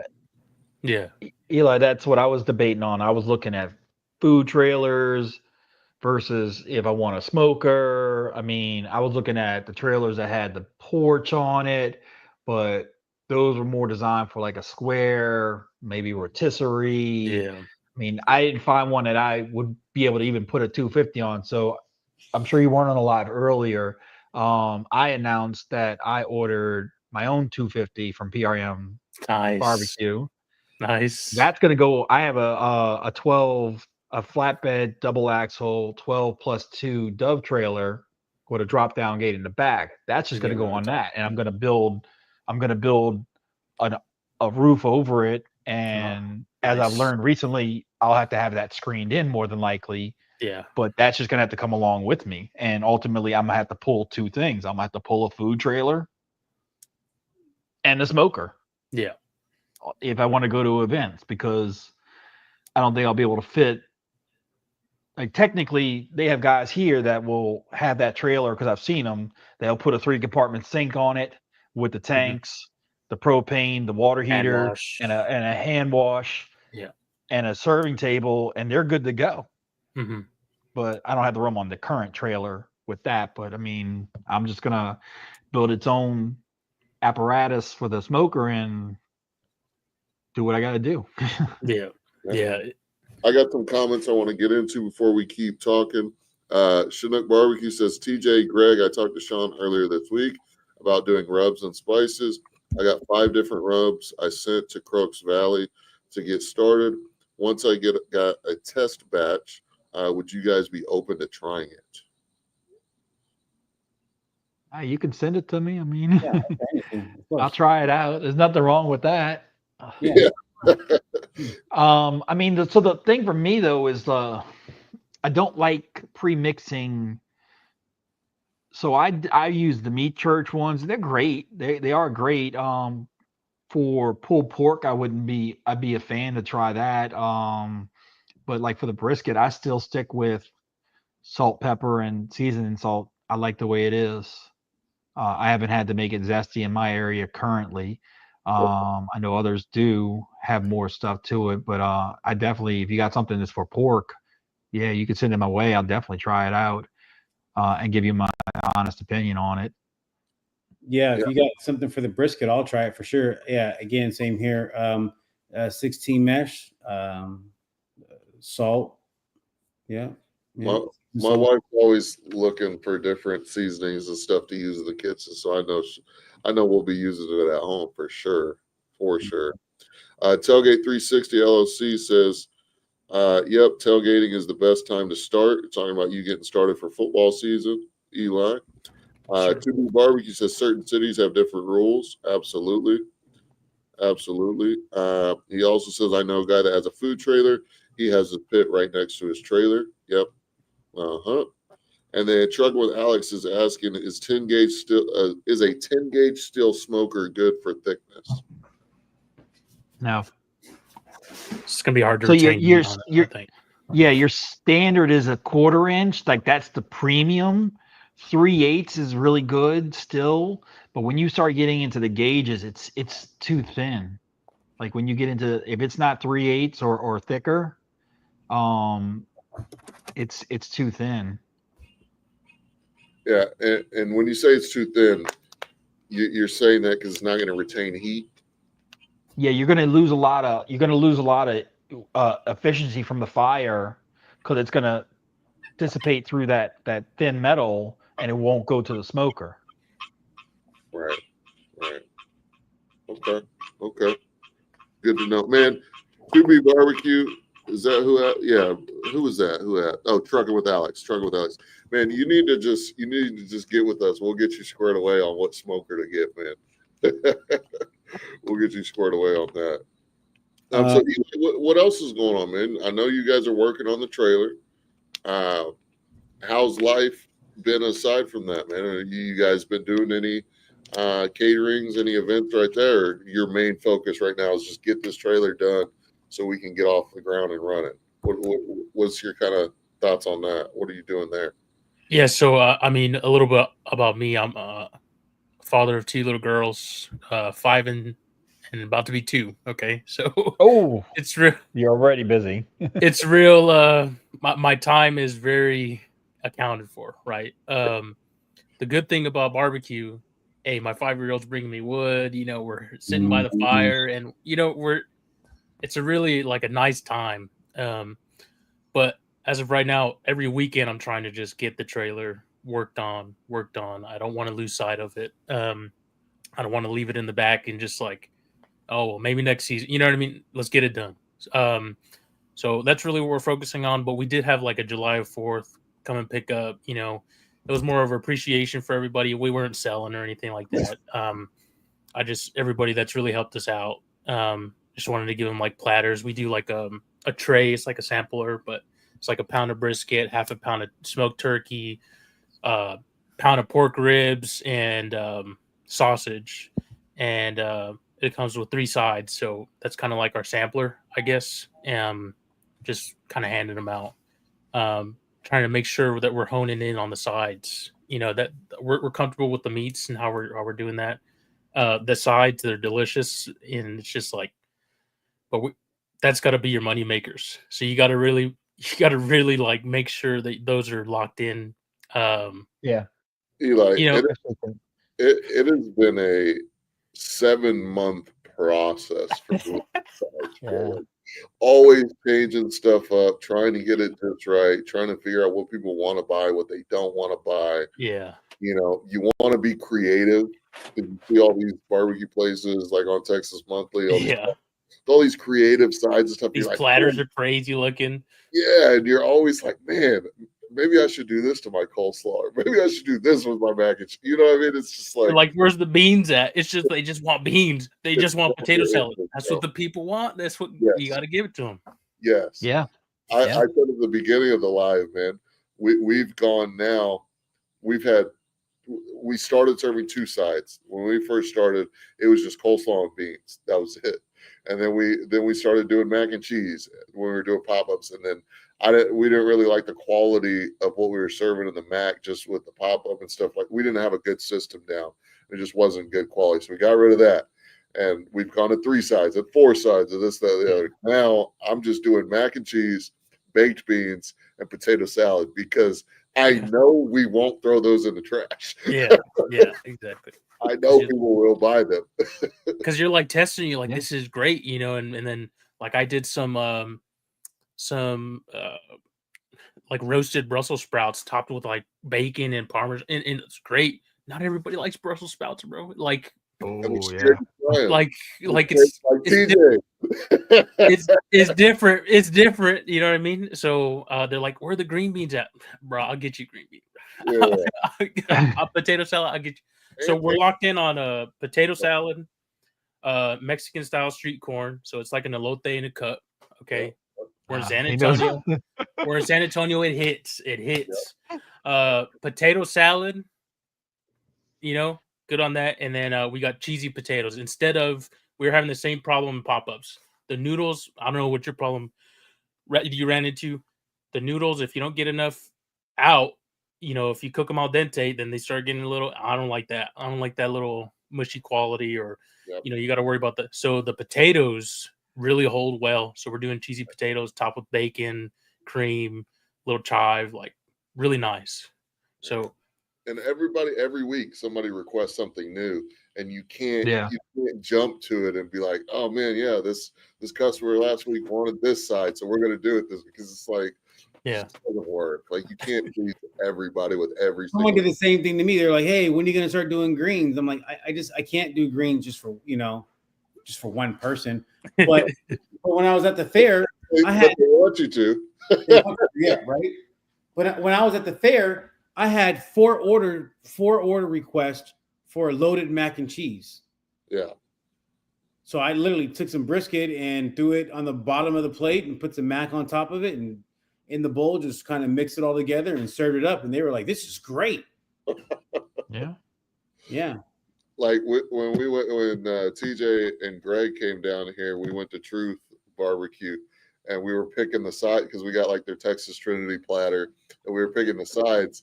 And I was like, "What did we get? We got coleslaw, mac and cheese, and then I was like, let's do the Brussels sprouts." It's either like the Brussels sprouts. Hey, but that was the best side, and TJ was a believer after. Yeah. they're nice. Yeah, it was.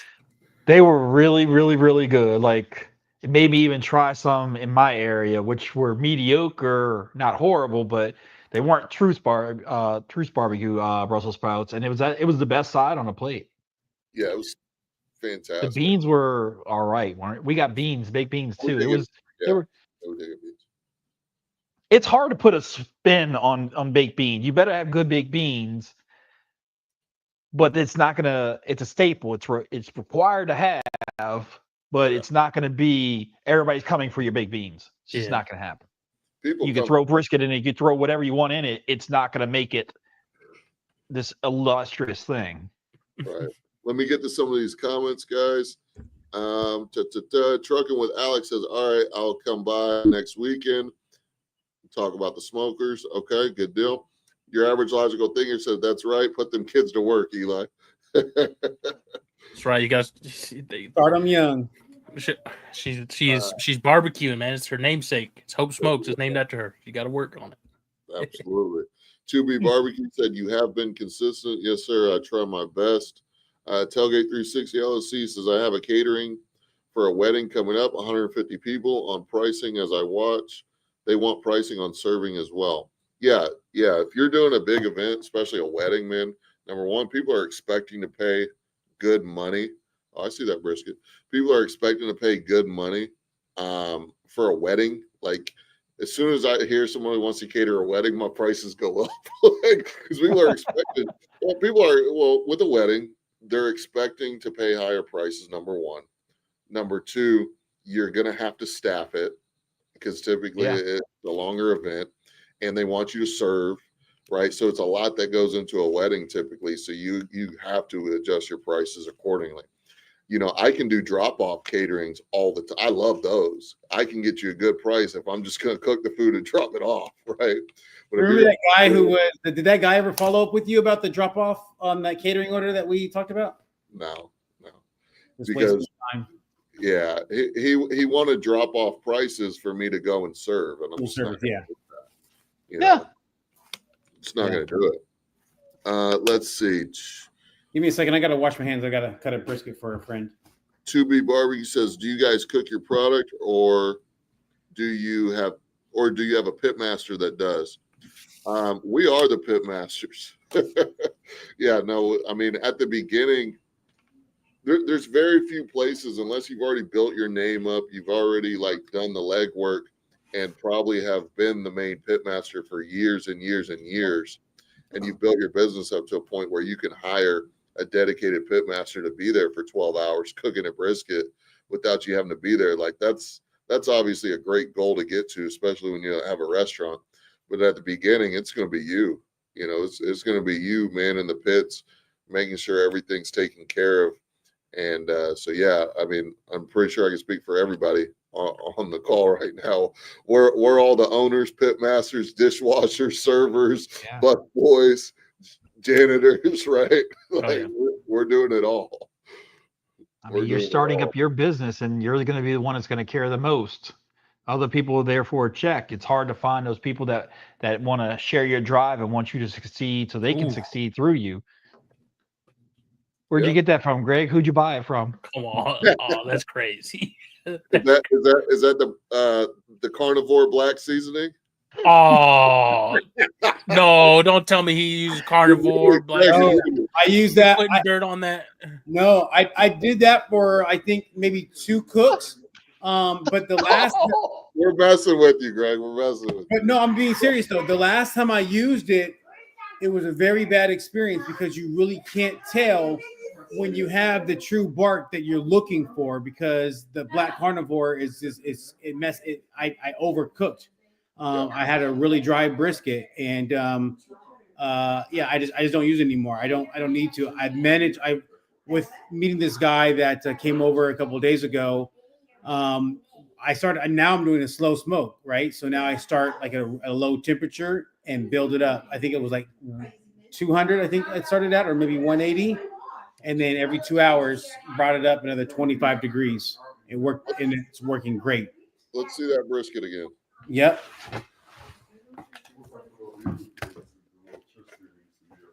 Don't drop it. I know, right? Far and away better than your first brisket. Nice. Yeah, there's definitely no carnivore black on this for sure.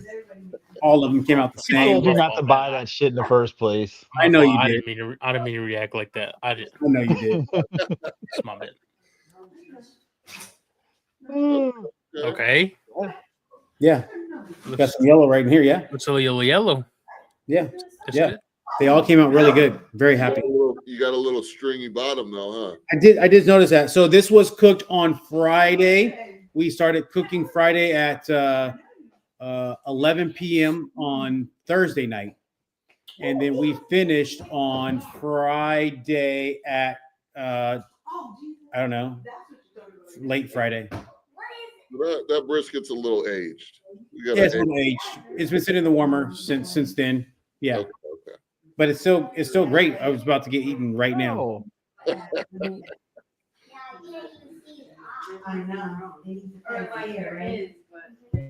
You know, go ahead, TJ.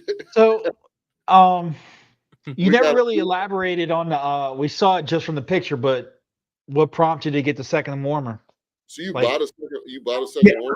No, so I didn't buy it. So that gentleman was inspired by what I was doing, and he has been selling out of his home.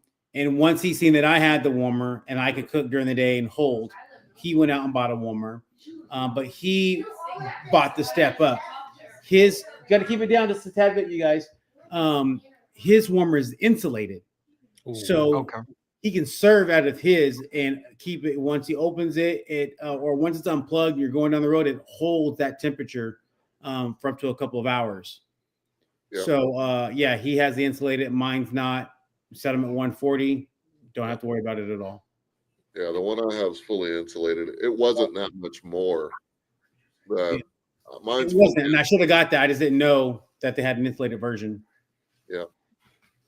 Sean's been saying he has an insulated one. Yours is partially insulated. It's just, they have the fully insulated and then the normal one's still insulated. It's just not. That's my next purchase. Yeah, I was just I about to ask. know that. Do you have one? Eli, Yeah. What's that up? like you won't once you have that insulated food warmer, that's the best piece of equipment you'll ever buy aside from the actual smoker, bro. Like quality of life is unbelievable with the insulated food warmer. Oh, I can't wait. Like That's my next Yeah, big one. that's what I'm hoping to be able to get that in the next few months. Because I think that'll just help me out. I mean, I have this one, but I'm not even in full service right now. Like I could do small cooks and package it to sell to coworkers that want it, but I'm also selling the sausage because they're really going crazy for that right now. But that is I want to get the warmer because I think that's just the next step that'll allow me to be able to do the other things that I want to do. especially when you're serving on multiple days, like there's times when my briskets finish up at 5 p.m. and I just throw it in the warmer and I get to go home, go to sleep, and not have to worry about it, Yeah.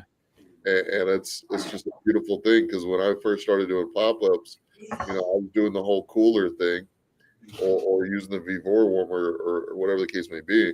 And my briskets were coming off 11, 12 o'clock at night.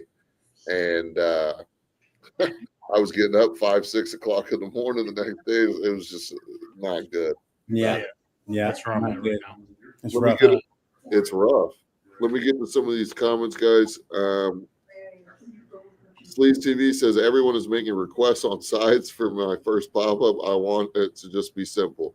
Yeah, you don't have to listen to everybody. Everyone's going to want you to do every different side in the book. Just keep it simple. I'd start off with one. If you want to do a side other than chips, start off with one easy side to do, and one or two easy sides that you can manage, and go from there. 2B Barbecue says Truth Barbecue was #1 in Texas at one point. Yes, sir. Tailgate 360 LLC, I was thinking the same. Oh, I'd rather do the drop-off caterings any day. Yeah, 100%. Just make it, drop it off. Don't have to worry about it. Amy said your brisket looks good, Greg. Thank you. I appreciate that. It is very good. She Nice. said it looks better than her husband's. That's crazy. Oh, that's crazy work. That's crazy work. Oh no. Why would she say something like Yeah. that? The husband caught a stray. That's crazy. Fatty Eli, right you're talking about my wife. Oh, my fault, TJ. TJ, you got to understand, bro. I'm new to the lives, bro. I know. That's- So great. No, So she didn't Sean mean thinks that. he's going to She be. didn't mean that. She didn't say that. That's coming from Sean. Sean. Sean, Oh, I'm looking at the Got- comment right now. She said, "It looks great, Greg. I wish my husband cooked briskets like that."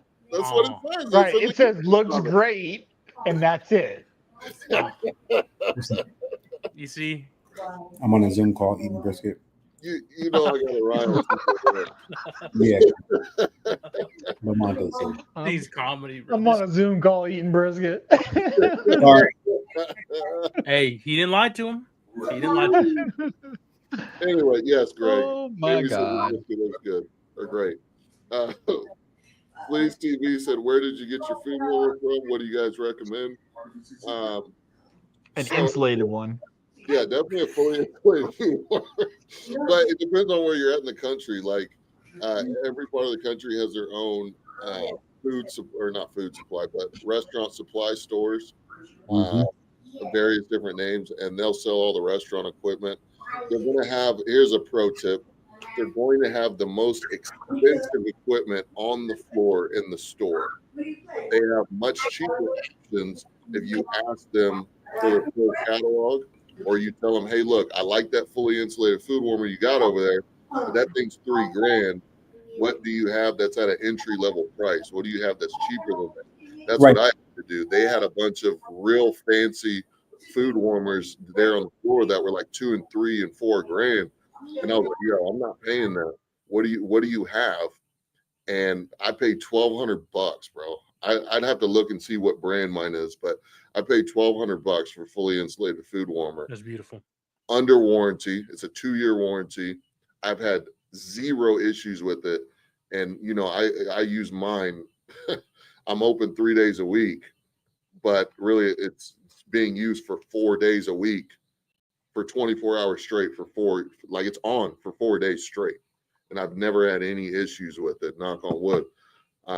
So you're looking at what, 4 times 24, whatever, 96 hours. It's on 96 hours a week with no issues whatsoever.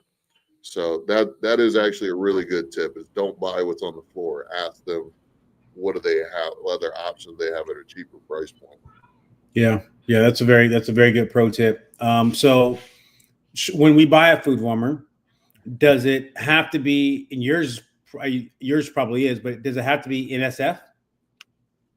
Well, yeah. I mean, Yeah, I mean it's gonna be. I mean, I don't think I don't have an It's a NSF food sticker warmer. on mine. I bought a food warmer. It was their house, it was their house brand. But I don't have an NSF sticker on my food warmer. I don't know. Buy it on Amazon. Yeah, there you go. What? Buy the sticker on Amazon. Oh, buy a sticker on Amazon. Huh? I'm not sure about that. I've never even looked on mine. I don't think it's a huge deal. I mean, because they only make food warmers for food, so Food, yeah. So your it should your be smoker's NSF. not going to have an NSF. NSF. Your smoker's not going to have an NSF sticker. Right, it's not.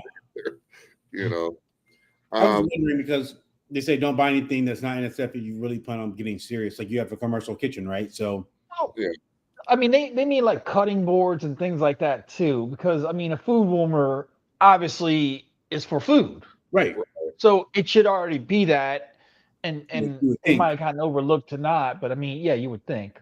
Yeah, But, you would think. but still, QB Barbecue asks, Brisket Daddy, do you own a restaurant? No, sir. I do not own a restaurant. I own a tent, and I pop up when I have the time. Everyone this weekend was, you have a restaurant? Where are you located? Well, you got to follow me on social media, watch the post, and then you'll know where I'll be. I give you a week or two advance. Tailgate 360 LLC, what brand is your food warmer?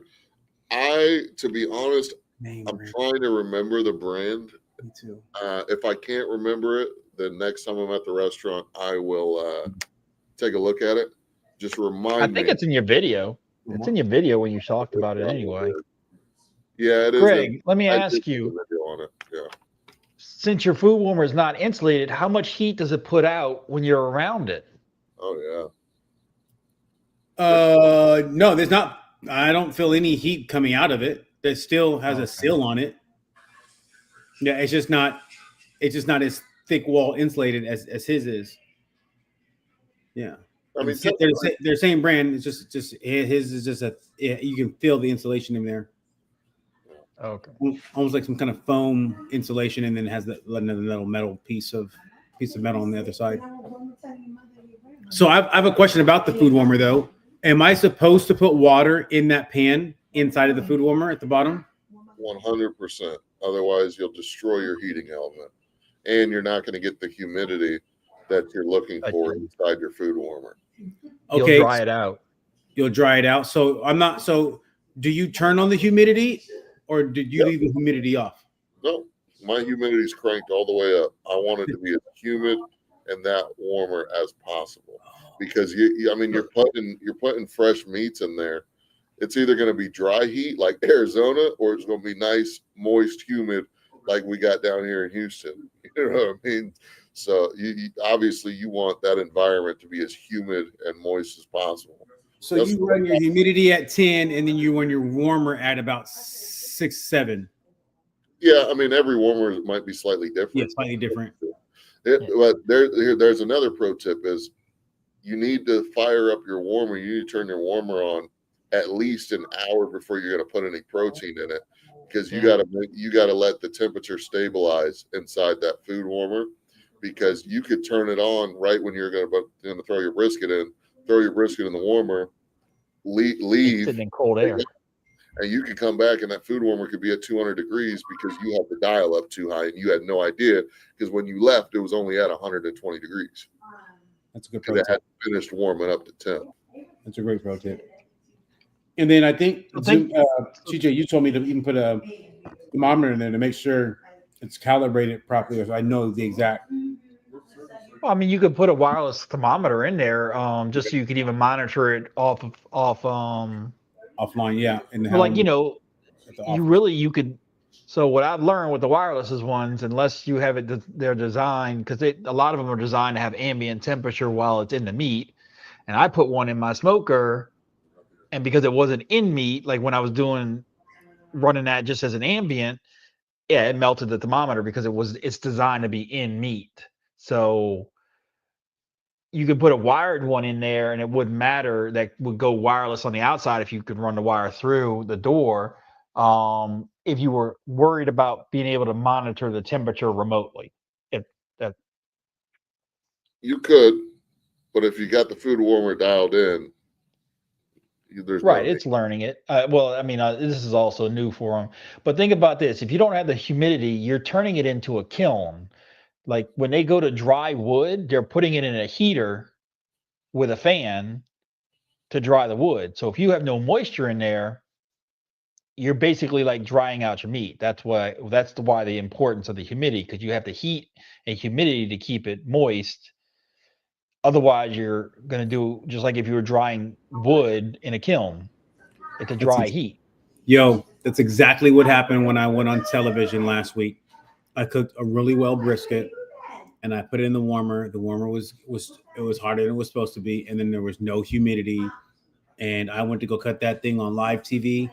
Dude, inside of me was like so fearful. Like I was like, I'm on TV and I'm cutting a dry brisket and nobody knows it. Like nobody knows unless I told them. Well, Sean knew because he could, he knows, right? People who know. But I guess the camera angle didn't show what I seen. I know everything. I instantly turned that bad boy around to that fatty piece and was good. But I took that lean. I only gave him the fatty, but I took that lean back with me. And I got to cutting into it later on. I was like, oh my God, this is horrible. And you realized you had dog food for the next day. Yeah, I really had dog food for the next day, literally. So I think that's where I messed up. I had no humidity in there, and then I had it at like 160 or something. So, but again, it's a process. You got to get out there. You have to make your mistakes. And then you just learn from your mistakes. That's all you can do. I got a question here. Sleaze TV. Oh, not a question, a statement. He says, my pull behind smoker has a box that's designed to be a food warmer on it. Okay. Yeah. Interesting. Okay. Yeah, they have a lot of smokers that like a reverse one, and they'll go through it and then go out the back, like on top of your firebox is a whole nother chamber. I mean, it's an interesting design. I don't have any personal experience with it, but I've seen them. They'll advertise it as a warmer, like it's a warmer. And Go ahead. I'm sorry. No, I'm done. I've got one more big topic to go over. TJ, you and I talked about this the other day, but what can you tell us on? Oh, there's Greg. What can you tell us on homemade smokers versus getting one professionally built? Okay, yeah, that's what I wanted to touch on earlier. So I bought a 150-gallon smoke propane tank about a year and a half ago. Actually, I will say now 2 years ago. Was very motivated. I have a firebox built for it, but I had a special design that I was doing as an offshoot of Goldie's, a little bit like that, and it's still sitting out there. And I talked to Paul when he came out for the grand opening and explained my idea on some things. I was going to actually change that up and go to a different thing as well. And he explained to me, which just changed my whole view on it. It doesn't matter how expensive the smoker is. That's not your long-term investment when it comes to the smoker. He designs his smokers to run efficiently because ultimately, at some point, you will spend more money on wood than you ever will with that smoker. That smoker's locked in. You're not paying any more than what you paid for it when you bought it, but you will constantly be paying for the fuel. And if it does not run efficiently, you're throwing money out of just throwing money out the window. And it changed my whole view on it because I was trying to build my smoker to where I could use the entire cook space at one temperature. But when you do that, then you're not going to run your wood efficiently. And that's more important down the line. If I have to lose 30% of the smoker because it's too hot, but my fuel efficiency is down, that's going to be the long-term investment. If I'm spending 3 times as much in wood, I'm just throwing away money. So now that I've ordered the 250, that 150 gallon is actually going to get converted into a direct cooker, and I'm going to put a firebox underneath it and use it as a direct cooker. So Okay. if you We're going? can't hear you, Greg. I can't hear you. No. No. I think we can hear your background, but we can't hear you. It changed your mic. Check what mic it's. But No. yeah, It's like it. That's the thing that I try to talk to people, because everybody wants to build their own smoker and everybody starts building them and stuff. And it's a cool project, especially if you know what you're doing. But for me, most of us are pit masters. Most of us are cooks. Like, that's what we're good at. We're not all of us. Most of us are not master welders or engineers or know how to design these things to be as efficient as they should be. And so for me, like, I never even thought about building my own, because it's like I'm going to go to someone who has the expertise in doing that. That way I can get the best product. My job's the food. Their job is getting me a smoker that's going to make the food even better. And like you said, cook efficiently, because that's a really good point. Like, I have a small barbecue restaurant, and right now we go through about half a cord of wood a month, which is about $240. But think about when you scale up and you're spending thousands of dollars a month on firewood. Like, that's thousands of dollars that you're throwing away if you decided to be stubborn, build your own smoker, and you're just burning through wood. And so it does make a huge difference. Can you guys hear me? Yes. Okay. I don't know. It's irritating. What was the topic? What did I miss? What are we talking about? Everything. Well, you said this was the last major topic, and I missed what you were talking. You were talking You said about. hardcore carnivore or something like that was a major. Oh yeah, here you go. Oh my God, you fit right in, man. I'm gonna reach out on your behalf, Greg. I'm gonna call Hardcore Carnivore, and I'm gonna say, this is Sean from Brisky Daddy Barbecue. I would like a sponsorship deal with your season. It could have been, the bottle could have been on TV with them. That's true. The bottle could have been with you on TV, bro. That's money. That's money. You guys are a mess. You guys are a He was mess. talking about homemade pits and Oh, okay. if it's Yeah. good or if it's not. So I was telling him that I bought a 150-gallon propane tank basically like 2 years ago. Mhm. Life gets in the way. I still have it. I ultimately talking to Paul when he was out there, explained to me the purpose, and he changed my mind on the whole scope of it because he says it doesn't matter if your smoker is 5,000, 10,000, 20,000. Ultimately, what are you going to spend the most on that smoker is your fuel. And if it runs poorly, you're going to spend a lot more money on your fuel than you'll ever have spent on a good smoker. Um, so he designs his to run efficiently on the wood usage to where you're getting a good product and you're not spending a ton of money on wood. Yeah, and at the end of the day, too, if you're doing it as a business, you're gonna want like you're gonna be around it. You're gonna be using that tool more than anything. Like there's a reason why like a Navy SEAL uses the most expensive equipment. Number one, their life's on the line, right? But number two, that's what they're using every single day. Why would you want to Right. use something inferior when you're trying to make a living on it? Like just lower your pride a little bit. Be honest with yourself and be like, look, I can't build a pit as good as the professionals and just go out and get a professional built pit. Like I just don't get it, to be honest. I really don't.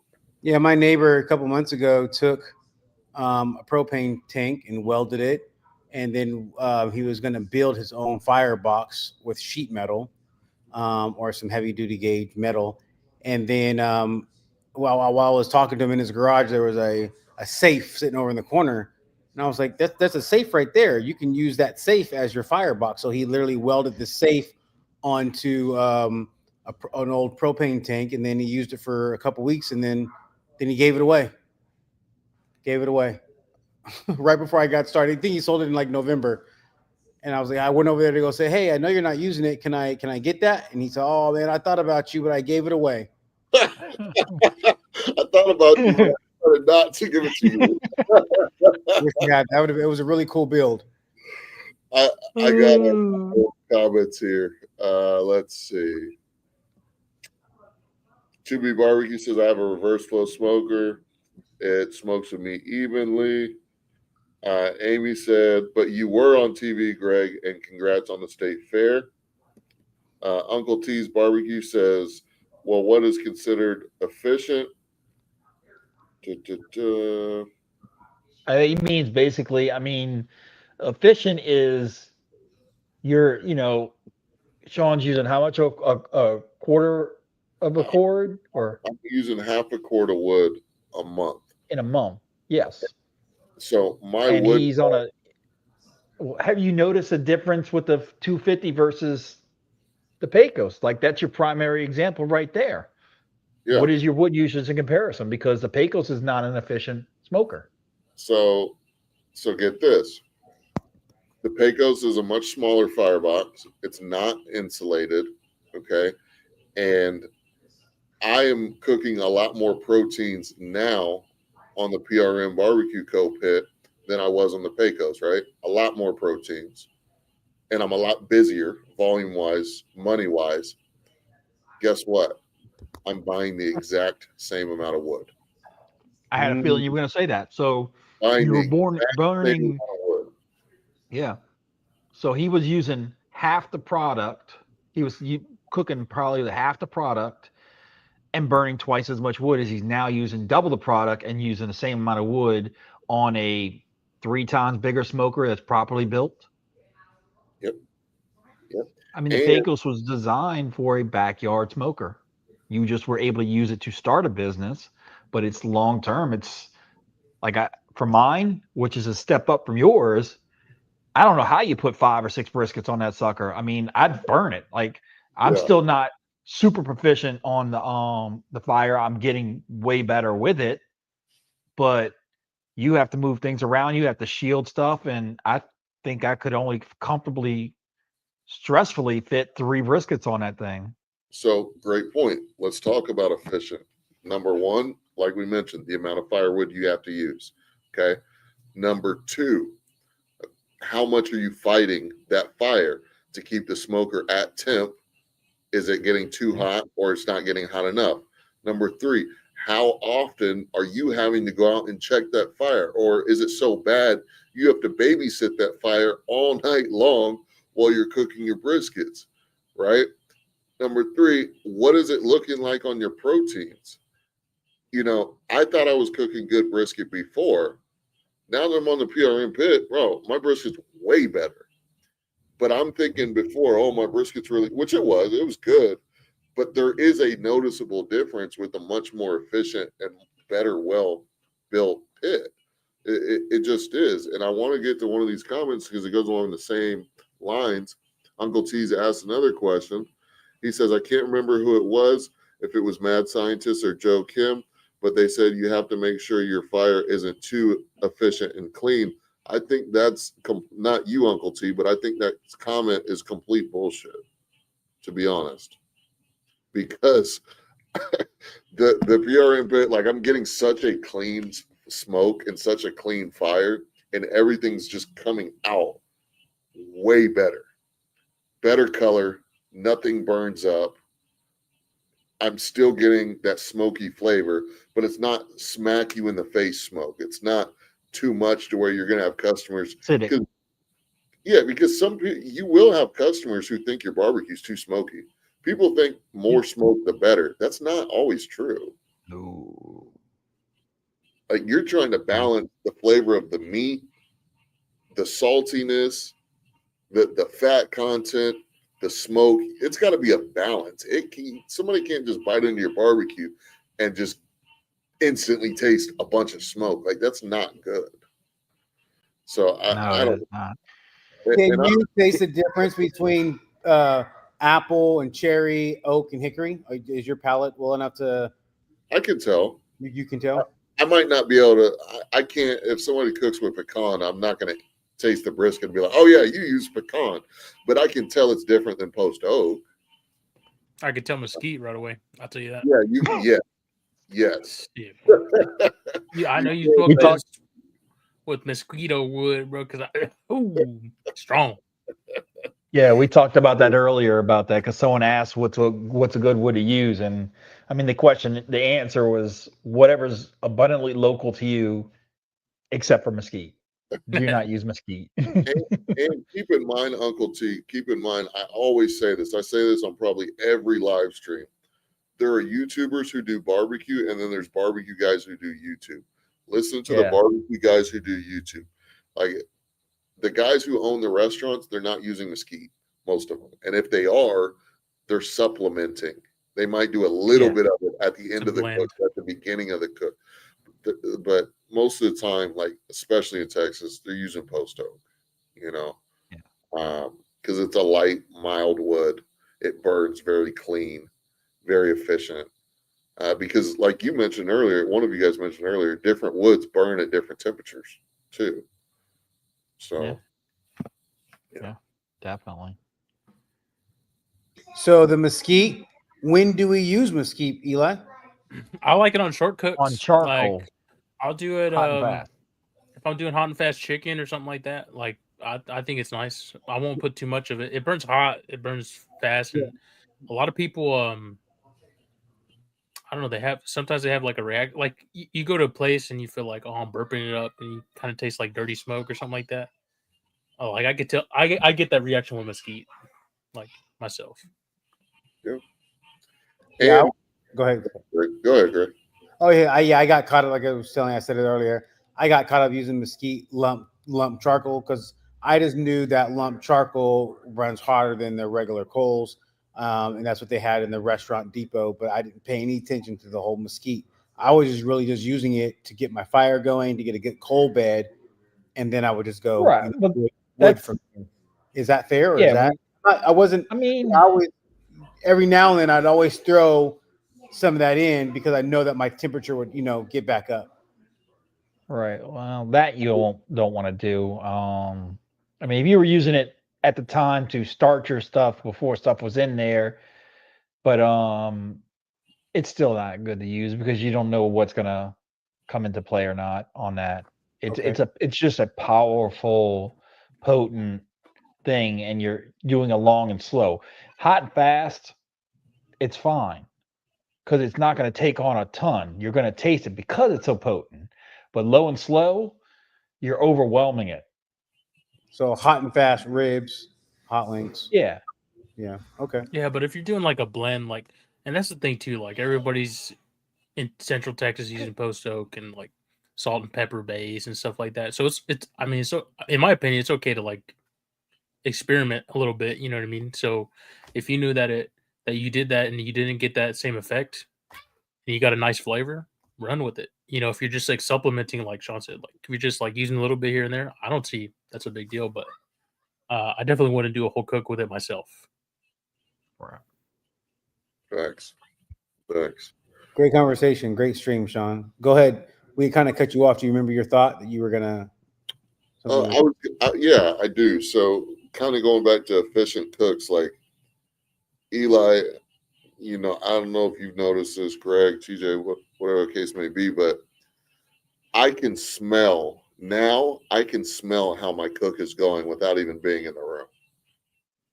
Like, if I'm on my patio, I can tell if the wood is burning efficiently or if that fire got out of control just by the smell. Like, it's crazy now that I have that. Eli's shaking his head like he knows what I'm talking about. Yeah, Like, man. I know when that fire got a little too hot just by the smell, and I'm like rushing to the pit room, like, oh shit, how much wood did I put on it? Hey, Yeah. you can get to it easier now. You made better access. Yeah. So it's, I mean, when you cook as many briskets, like you start to figure out and you start to be able to tell things like that. Like, okay. Mm-hmm. And also the other thing is like, man, I know now if I get a good fire going, I don't have to check my briskets for an hour, sometimes a little bit longer. And I know the fire's still going. It's still at temperature. The smoker holds. That's the other thing with a really well-built smoker and efficient smoker. My temps are so consistent and even, and I don't have to check it constantly. Like I know if I come back an hour from now, the temperature's still going to be at 275. Now, will I need to stoke the coals and add some more logs? Sure, but my temperature is not dipping all the way down. It holds temperature very well. That's the point of the insulated box. I mean, so it retains the heat. Like Paul said, it sips on the. That's why you keep it cracked open. You set the baffle at the stack to where it's not wide open, and it just pulls in a little bit because it's only going to burn as much oxygen that it can get and let it escape. So you're restricting it, and that insulated box retains that heat. So it's not going to burn hot and just burn out your fuel. So I mean, it's that's what efficient is. I mean, yeah, you can dump in. That's why you have people that buy these smokers from Home Depot and get super frustrated because you have to have a smaller cut of wood and you got to monitor it a lot more because it doesn't run efficiently at all. Like they're taking the whole gimmick or process of it, but making the pit as cheap as possible. Mm-hmm. That thing will not last 3 years in the weather. It will rot out because it's being hot, cold, hot, cold, hot, cold, and it's flexing that metal that's paper thin. And people get frustrated and like, oh, offset smoking stupid. Like I couldn't do it. I mean, proper equipment. I mean, you're not going and buying a little rinky-dink camera for what you're doing, Greg, are you? You got some expensive equipment for a reason, right? So it falls in the same situation. Right. Get what you pay for. Pay for. If you buy cheaply, you're going to have poor quality stuff. You buy good quality stuff, your life will be easier. Yep, it's true. Cheap shit ain't cool and cool shit ain't cheap. Exactly.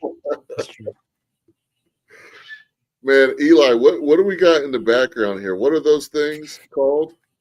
They're pops. My wife collects them. I love her to death. She got a lot. It's a lot, but no, they're like there's some collectors in there. Like she's been collecting years, man.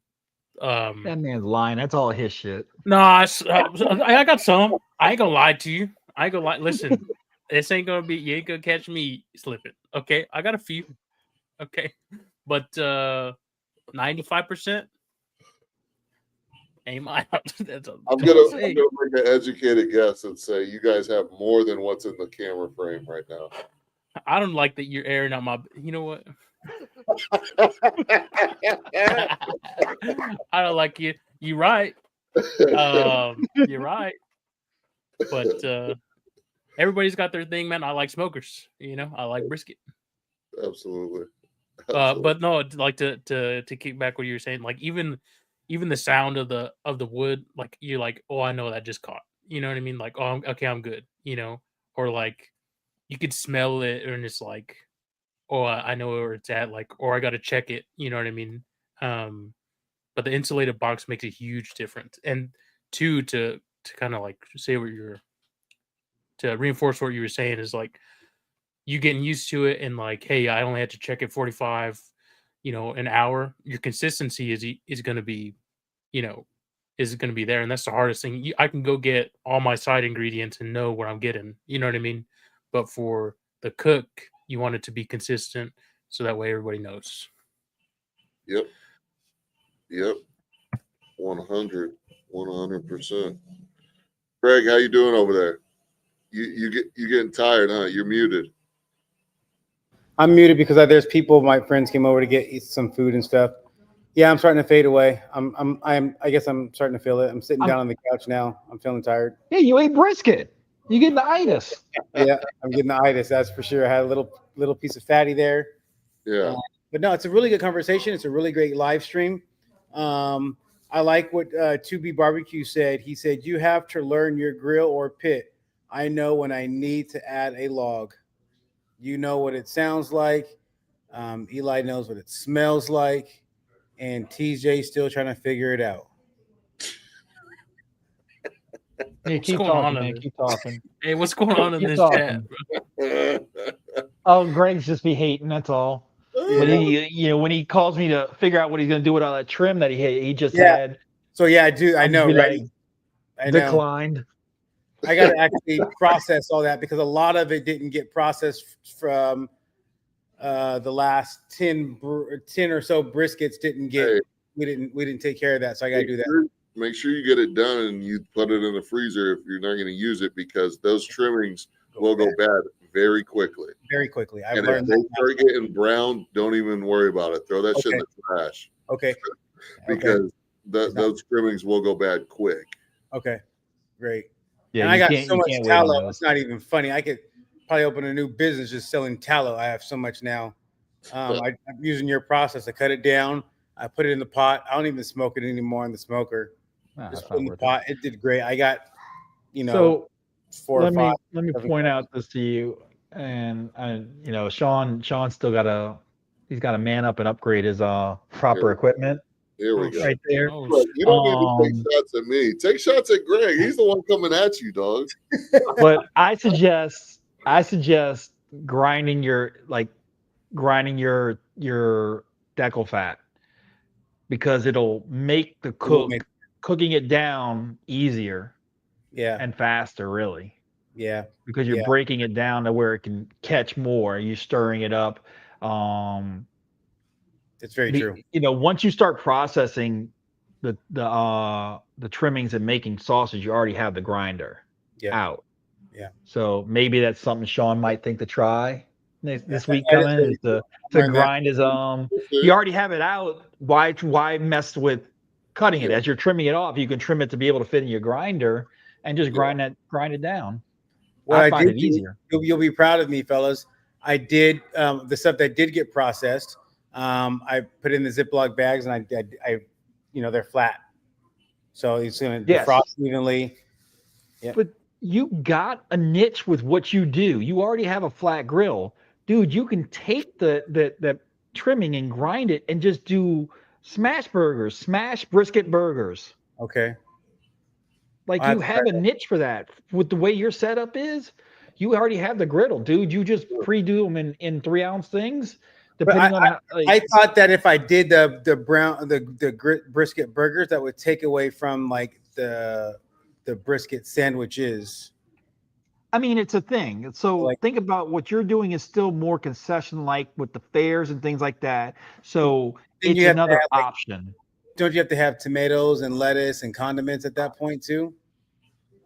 If you want to offer it, it's having a little bit of something. I mean, Onions. it's I don't know. another avenue. It's like It a is. burger, and you can price that up enough to where it's going to be profitable. Throw some cheese on that thing, man. Yeah. Call it a day. Oh, Bro, you look- Yeah. good cheese out Throw here. some cheese, throw some barbecue sauce on that thing. Leroy and Lewis, #2, right? Texas Monthly. It's one of Yeah. the best burgers I've ever had, bro. Ain't no Oh, yeah. lettuce, Yeah. ain't no tomato on that thing, bro. Okay. No, It's just- you don't need It's that just, crap. it's just, they Dalmatian it up, they smoke it, or whatever you want to do, right? And then they just put their house-made sauce. It's like a mixture of like barbecue sauce and mayo, I think, and pickles and grilled onions. Fire, dude. So good. So I think he pre-smokes it, and then to order, he has a hot plate that he puts in the firebox, if I'm thinking correctly. Do you remember that? And like chars it up real quick in the firebox and serves it out. I'm unless I might be thinking about somebody else, but I thought that's what he did. No, that's what he does, but he does it all before service, and then he keeps it in the warmer at that. Okay. They doing Greg dirty in the comments, man. Oh, They're always doing Greg dirty. You muted again, brother. They're always doing Greg dirty, bro. I see Uncle Tom. It's all good though. I agree. Yeah. You see my mind over here like going. I'm trying to shut it down, and my mind is like, man, there's more money out there. I ain't even gonna read that. That's just disrespectful. I gotta scroll through. You talking about Uncle T? Yeah, yeah. Oh, it's all good. He's cracking up. Alex said smash brisket burger sounds good, dude. I made a killer one a couple months ago. I might have to bring that back. We'll see.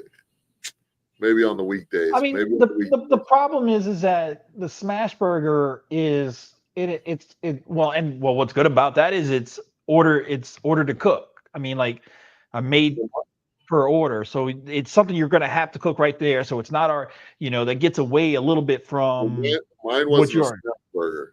Mine Yours was was just a smoke burger. I don't know why we're doing fireworks. I don't know what that's about, but Because okay. it's fire. You're about to talk about some heat. I don't know. I don't know what I did to make that happen. I don't know, but cool. But no, I mean, mine was a big, thick brisket burger that I Half just pound? smoked Smoked? all the way through. Yeah. I smoked it for about an hour and a half, and it was fire. So let me ask you, what you would think would be a good price point for that? I mean, because we know what it costs for. Well, that's a half a pound. So truthfully, you could probably get away with a $9 burger and still be very profitable. $9, you tripping? Half a pound? He said $9. Shit. I'm just throwing it out there. Okay. What do you think? I would sell it. I would sell it with a side and a drink for 18, bro. Yeah, I was thinking 15. Okay. You had a side and drink for sure. Yeah. Okay. Mhm. $18. But so that would be more profitable than putting it in your sausage. Again, that's what you were saying earlier. Yeah. Eli, do you make your own sausage? I'm trying. Okay. Yeah. So that's right. Because we were talking about that. Yeah. So my whole theory about it is that if you can find a way to make your brisket trimmings, i.e. like a smoked burger, that could be more profitable than putting it in your sausage, because if you do pork sausage is at $2.25. I mean, pork is at $2.25 a pound bone out. You can go cheaper with the bone in, but once you add in that $5 a pound brisket trimming, because that's what you would do it. You're taking that brisket trimming, which still costs you $5+ a pound. You're now raising the price of the meat. for the Right. sausage. But if you can do a brisket burger with a side and a drink for $18, I mean, the you're putting your food cost maybe 25%, which is phenomenal. But you raising your food cost by putting it in the sausage. Mm-hmm. Yeah. So that's my theory on it. Hey guys, We're about to shut it down, Brisket Daddy. Don't you worry. we've been online for almost 3 hours, and I got people staring me down, waiting to get some brisket sandwiches and brisket fries. Do your thing, No, no, dog. no. You were late. You were late. You weren't on Okay. for 3 hours. Yeah, but I had a catering situation I earlier. know. I was messing with you. Shit, I I, was So, was, messing I hey, with was you. handling No, some business where you were saying, I got it. yeah. So I bought one of our viewers recommended for me to go to myspicesage.com, and I got my 16 mesh black pepper in the day before my 30 briskets needed to be seasoned up. $124 for 10 pounds. And then I got a free sample of mustard powder, and then my shipping was free. I do see the difference in the 16 mesh. There is definitely, yeah, It's on par because it's sitting at around. I mean, you really can't find it for less than 11 normally. So I mean, can't you're find running it at this. 12.40 per Yeah, pound if it's a 10 pound. yeah, it's 10 I pounds. mean, Two it's 5 crazy. pound bags, ziplocked. So really good product. It worked very well this week. So anybody looking for mesh black, if you don't have your HEB near you, then yeah, myspicesage.com. And go ahead, Sean. We're gonna let you get going, man. Okay. We appreciate it. We'll talk manana. All right. Thank you guys. Thank you for letting me be on the stream. Thank you everybody for letting me join and be in this community. And you guys can crack jokes on me next week. This guy. Hey, I gotta get with you tomorrow on the merch, man. Okay, yeah, for sure. Let's talk tomorrow. All right, Eli. You guys have fun, TJ. I'll try to be All right, watching man. offline. Congrats, man. Keep it Peace. up. All right. I will. Thank you guys. Bye. Did you hear how much he made at the California State Fair this weekend? I did Yeah. not. He did 10 grand in one day That's only on credit cards. on That credit. does not Oh, It's not even cash. how many briskets? What do you 30. you think out there? We cooked 30 briskets. Yeah, he had a lot of other stuff. Did he have the dino ribs? Or I don't Yeah, that's awesome, man. no, I don't think he had that, but he had ribs. He He had said he had ribs, what? pulled pork, sausage, sides, things. But yeah, man, That's awesome. 10K day. 60 briskets. What are they paying for No, briskets no, in Canada? 30 30 briskets. briskets. 30 briskets. Yeah. It is crazy. So, That's But great. all right. I hate to end the live stream because we got 15 concurrent viewers, but we're about to hit 3 hours here. Yeah. Longest one too. Yeah, Longest one. Eli, you got to come on more often. I mean, I know I hit you up like last minute on that. I was like, I hadn't been able to talk to you in a while. I got to send you some pictures because I'm gonna have to put it on there. But I did 39 pounds of sausage today. Nice. Yeah, it was like over 100 links, and Sean warned me. I didn't listen. I shouldn't have cooked them all at one time. You So- cold smoked them at once, or you? I cold smoked them for a little over 3 hours, and then I bumped up my smoker to 275, which was giving me problems starting in the first place. And then the battle came. Opening them every 5 minutes, if that, for 45 minutes, rotating them, moving them around because of the hot spots that they have in the cabinet smoker. I think I'll say less than 12 were what I felt weren't sellable at the price that I would sell them at, and those went to family and friends deal. but I have the rest, which I sent you pictures on your phone. I texted it to you. I got to post it anyway. Prepackaged.